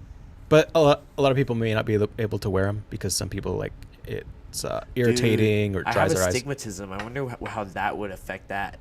Well, you could also get ones that don't have a prescription, and then you could just wear glasses. That's true. So that's also a possibility. But my astigmatism, like it's very visible even with glasses. I wonder how adding mixed reality in there would go. I'm sure at that point they'll be able to solve astigmatism. Oh yeah, no, totally. I'm guessing once they get to that point. But like if they came out with this tomorrow, for whatever reason, just randomly dropped it, and I, for whatever chance, whatever, got one. I just wonder how the astigmatism would mix with that. Just very curious what that melting pot would be like. Yeah, I have no clue. Because that'd be a lot going on. Yeah, but Evil eyes. I have no clue. But I'm sure they'll figure it out once in like 100 years. They're gonna freeze me so they can get rid of my astigmatism. We're gonna use Michael here for only him. So this is one like use of mixed reality that I guess could be good, although it's just kind of cartoony. Hello everyone, from Tony the Scout Ghost. And he basically, you look out your window and then you have a virtual world out of your window, but it's like obviously like low poly. So that's kind of cool, I guess. But with the current mixed reality operating systems, you cannot run such an experience in parallel with others. So like you would have to open up an app to use this versus like, what if you wanted to see that all the time on your headset or something? So Meta has some options for that. Basically it has to be integrated into the operating system versus like different apps or something like that. MR headsets have friction, so yeah, they're clunky basically. Some are for outdoor use. We saw some people making some stunts wearing the Vision Pro or the Quest 3, but you're gonna look weird. I like the one where it's a guy walking around on the street and he has like a AR headset on, and it's connected to a drone, so everything he sees is like in third person, like a video game. Like he gets the live view from the drone to his headset. Yeah, that's cool. That's fun. I want to use, so my idea, which I didn't do yet, takes a little setup, but I wanted to use my Quest 3 for the podcast, but I want to have a video feed of what I'm seeing in the headset, the VR headset. So, you know, whatever I'm seeing. Yeah.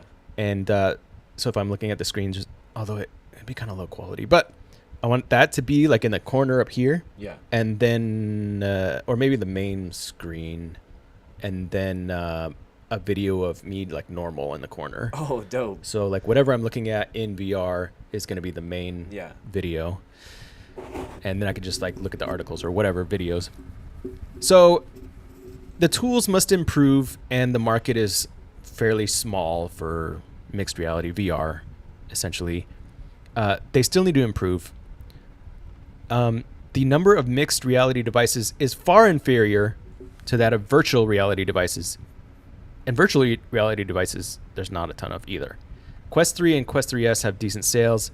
Vision Pro has some fans.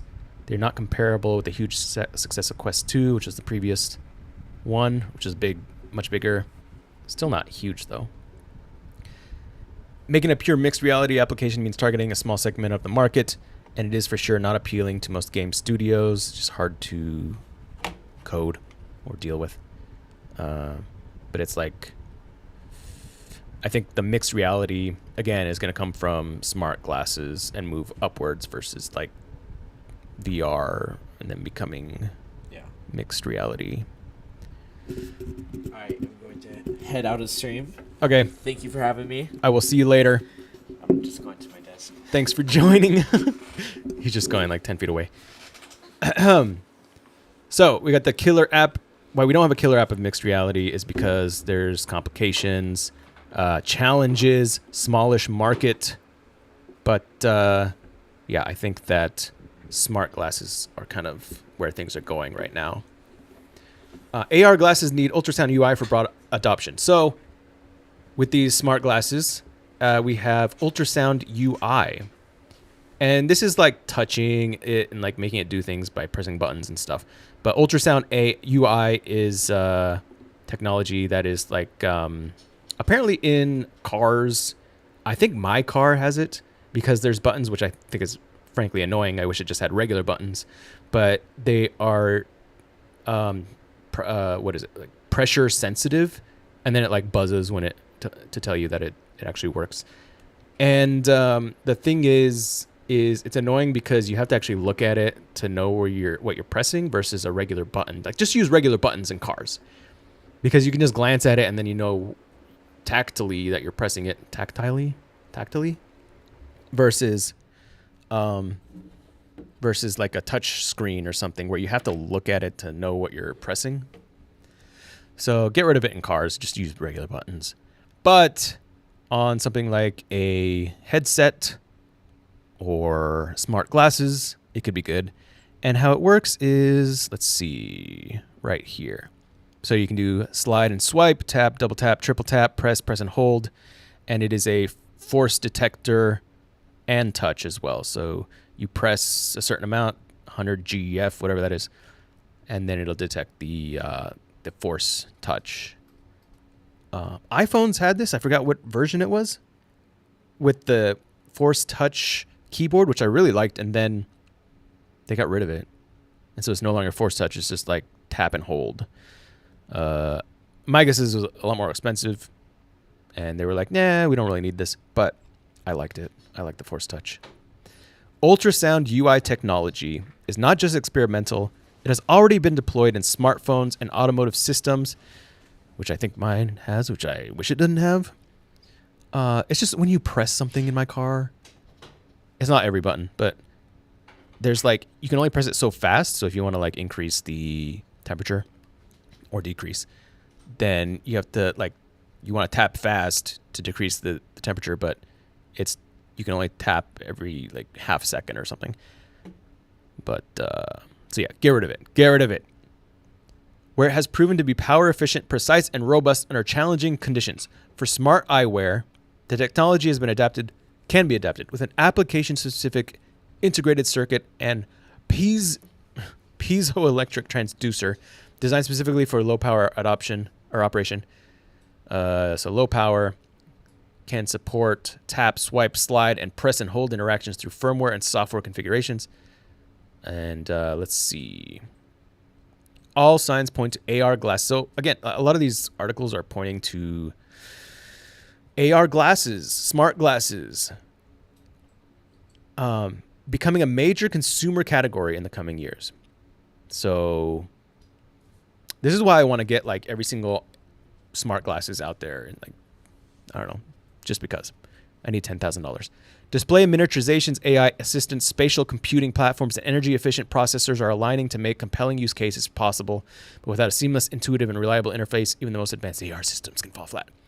So yeah, this is just a way to have a good UI, basically. Is this pressure sensitive tapping and stuff using this ultrasound technology. AR glasses will win not just on intelligence, but on how effortlessly they fit into our lives. Okay, so we have that in this technology, which exists. Apparently it's in my car. Get it out now. TikTok owner ByteDance is reportedly building its own mixed reality goggles. So they are now potentially going to compete. And my guess is these are going to be more popular than Snapchat's. Why? Because, actually, we were just talking about that. Michael mentioned this. TikTok is coming out with their own glasses. And, they're going to be mixed reality goggles, I guess. I wonder what they're going to look like. And so I'm guessing it's going to be directly connected to TikTok. So it's going to have a lot of functionality and a big user base because TikTok is huge, obviously. So I can see them being much more popular than Snapchat, which has kind of fallen off the radar. Like who even talks about it? So again, like Snapchat needs to figure it out, because whatever they're doing, hasn't been working, and yet these other companies seem like they are working. ByteDance, the parent company of TikTok, is reportedly working on mixed reality goggles using Pico. So that's why there's a picture of Pico right here. They're being built by ByteDance's virtual reality startup Pico, the creators of the Pico 4 VR headset. They have attempted to match Meta Quest headsets in terms of features, but these new goggles apparently represent a different approach. So they're going to try slimmer goggles, which I've talked about this before. The design of the glasses should be somewhere in between, like snowboarding goggles and regular glasses, because in that spectrum, people are going to be accepting of that. They're going to look like a little funky, like you're wearing those for fashion, right? They're not going to be just like some regular glasses that people just kind of like are normal, but they're not going to be put off by them. Even someone wearing like snowboarding goggles, you'd be like, that's weird, but I guess you're just trying to be fashionable or whatever, have your own unique look. Those could be acceptable, and they're going to be thick enough to put all the technology in it and all that stuff, the screens and everything, but it may not be like as immersive as a VR headset. And so having said that, the big screen beyond VR headset is really small. And if you don't know what that is, here, I'll show you. Here's the big screen. They're relatively small. It's still, you can make them smaller because they still look funky, but not as funky. Like that's them right there. As like the Quest 3, for example. So it needs to be somewhere between like snowboarding goggles and just regular glasses. But they're going to be about the size of the big screen beyond. And I'm talking about if you're going to wear them out in public. Like if you wear them in your house, fine. Pico is keeping the device lightweight by offloading most of the computing work to a puck. And I think the way this is going to go is more and more are going to use a puck, but then we're going to have wireless so that your puck will send the data wirelessly to your headset, and your headset's just going to be a screen, which means you won't need like anything in your headset except for screens and maybe, cameras for whatever camera work it needs. So that's why I think it can be as slim and as small as just like goggles, or even slimmer than that. And everything's just going to be just on your phone. Again, I don't know why they don't just like use an iPhone as the computer and then send the video feed wirelessly. Maybe it's too much computing power. Connected to a wire. Meta's prototype Orion AR glasses used a wireless puck. Oh, they used a wireless puck for similar weight-saving purpose. So they already have a wireless puck? Why don't they just do that then? Pico is also reportedly working on building a specialized chips for the device. Plenty of the details are still in the air.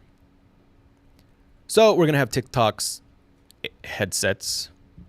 Meta has headsets. Well, smart glasses and VR headsets. And there's a lot, if you just look around, there's a lot of these smart glasses. So that's basically it with XR, what's going on in XR right now. And finally, we have pop culture and business. We have Pop Mart. We have why are brands using Kickstarter? So we already watched that. So we won't watch it. And then digital avatar. So that'll be the final little story here. Digital avatar. This has to do with dead internet theory, where our avatars are going to be representing us. Let's just check out Labubus real quick. So Labubus coming out with mini Labubus. I think so. This talks about how what was it? Yeah. So they had Labubus, but it wasn't until Pop Mart started selling them with key rings that they became extremely popular. So my theory is that it was just a way to display your Labubus, that you can bring it around and show it off to people because it's cute, fun, but it's also like sort of a status symbol. Like I have a Labubu, and you know, I'm in that culture. And so my theory is that put a keychain on everything. That's my theory, because it makes sense. Because if you're part of some kind of cultural movement or something, you want to display it to people. That's tends to be what people want to do. You put a bumper sticker on your car. So if it's like some kind of thing that you create at home or whatever, put a keychain on it, and then people will stick it on their purse, and they'll be like, "I got a Labubu." So that's why the Labubus, or that's partially why Labubus became popular, is because they had keychains on them. Pop Mart said Friday that the mini-sized Labubu vinyl plush pendant, which is part of the Monsters Pin for Love series, will be available in various colors corresponding to the letters of the alphabet. They'll cost $23 each. In addition, they're going to have a vinyl plush doll. Have a pearl and alloy heart necklace. Okay. All of the new products will be available starting August 29th. Labubu has been a bonanza for Pop Mart. Its revenue more than doubled in 2024 to 13 billion yuan, which is 1.81 billion, thanks in part to its Elvish monster. Revenue from Pop Mart's plush toys soared more than 1,200% in 2024. So if you are investing in Pop Mart, you might be making a lot of money, because its profits attributed to shareholders skyrocketed almost 400% for the first 6 months of the year. Let's see. So yeah. Now I'm guessing it's public. I don't know how easy it would be to invest in it, but if you've been investing in it over the past few years, you might be doing well. And finally, in other pop culture and business news, I guess, although this has to do with, I guess, AI and AR and VR and the metaverse. Digital avatar market could be another market that you might want to be in if you want to make some money, to reach USD 652.29 billion by 2032. Right now it is at 29 billion. So it'll go up to 652 projected by 2032, which is a remarkable CAGR of 47.63%. I do not remember what that means, but it's some kind of growth number. The reason why is because it is primarily driven by an increased adoption of virtual reality, augmented reality, and metaverse platforms across gaming, entertainment, and social media. And this is why I am creating videos about all these subjects, by the way, is because these are the new technologies that are growing pretty substantially. Obviously, AI. So that's the reason why I'm talking about these things and not just something like 3D printing, which I'm focused around, obviously. But all these go hand in hand, too, with 3D printing. AI goes hand in hand with 3D printing because you can create AI 3D objects and then print them. And that's gotten a lot better. And there are apps that can do a very good job of this. And so it's very difficult to, without AI, create 3D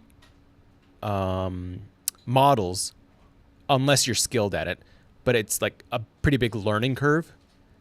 Either whether it's sculpting, which is artistic, so you have to learn art skills, or modeling on Fusion 360 or something like that is a little bit of a big learning curve. There's simpler software, but it's like if you want to become really good at like After Effects, Adobe After Effects, that's a pretty big learning curve.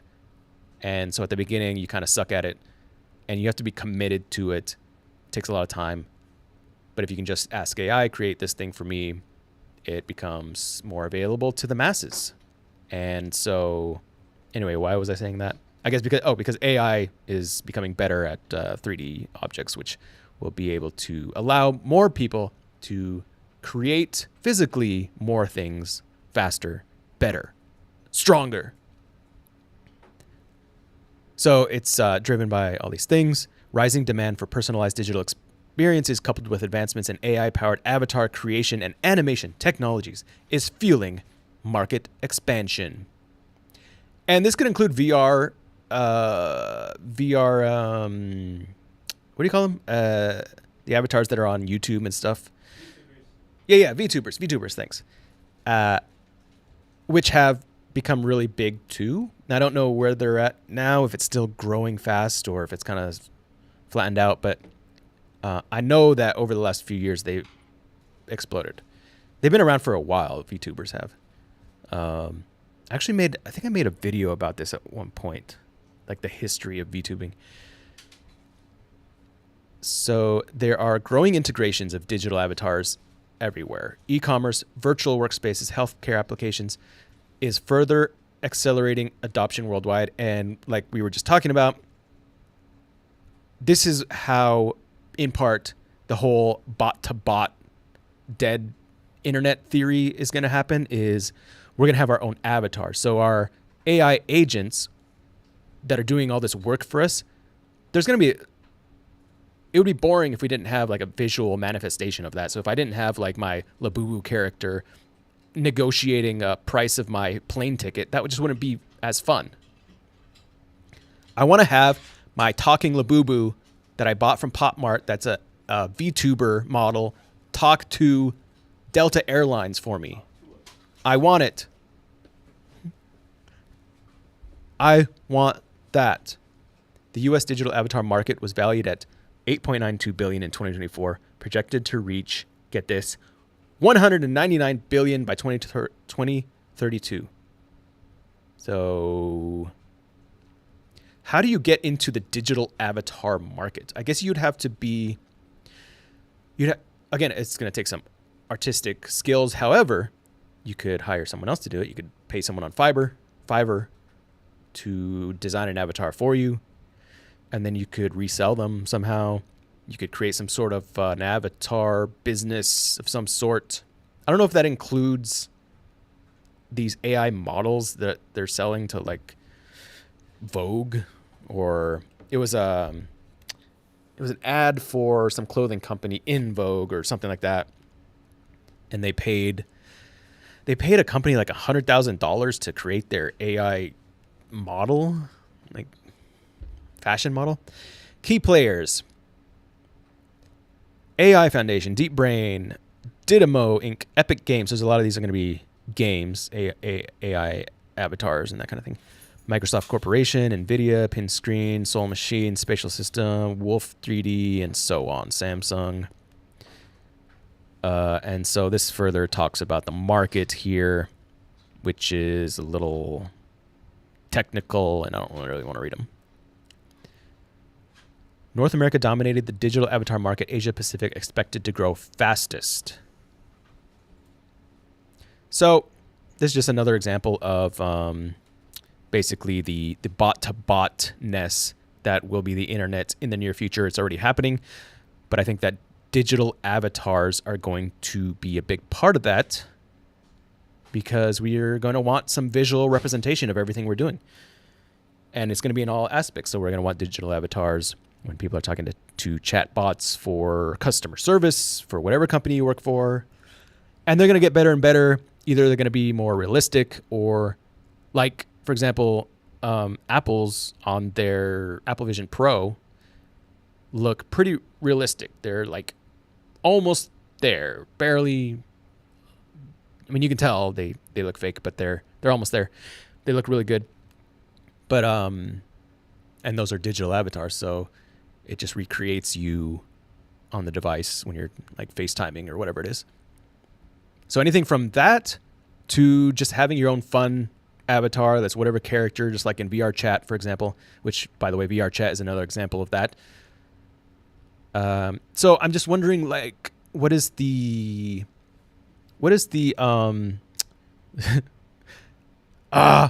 if you don't know, my video went out, so that's why I have this. This is a version of me this is the picture I had on my computer. Don't ask why. It was for another video. It was for a thumbnail. But anyways, yeah, so I wonder, so VR chat is an example of this. So like obviously all of those are avatars, but I wonder, like, how do you make money with the, in the digital avatar market? What kind of business do you create to like be a multi-million-dollar business specifically creating avatars? I guess.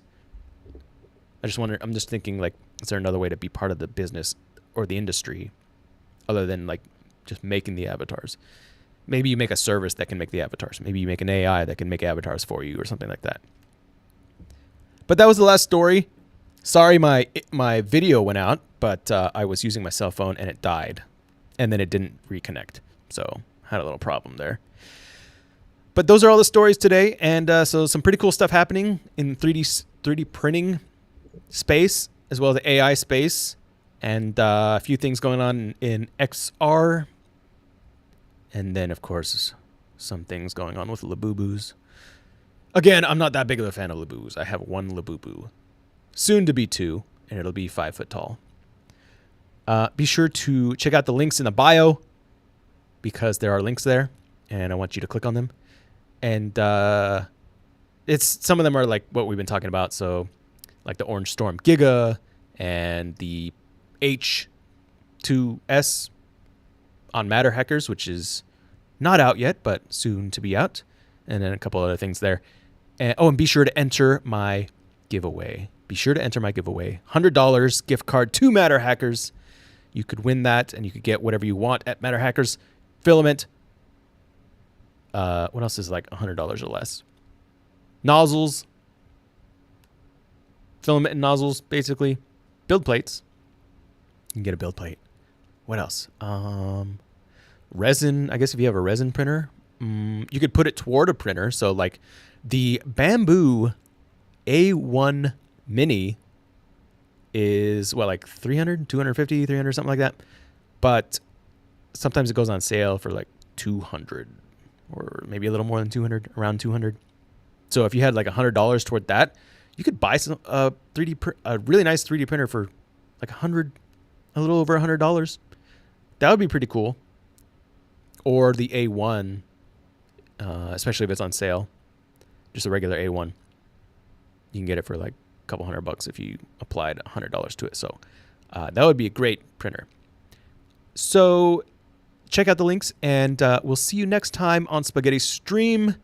I'm going to put a bunch of clips up from the Spaghetti Stream and throughout the week so that people can just watch the individual topics. And what else? Anything else going on? I think that's about it. Hope everybody has a great day, week, life, whatever it is.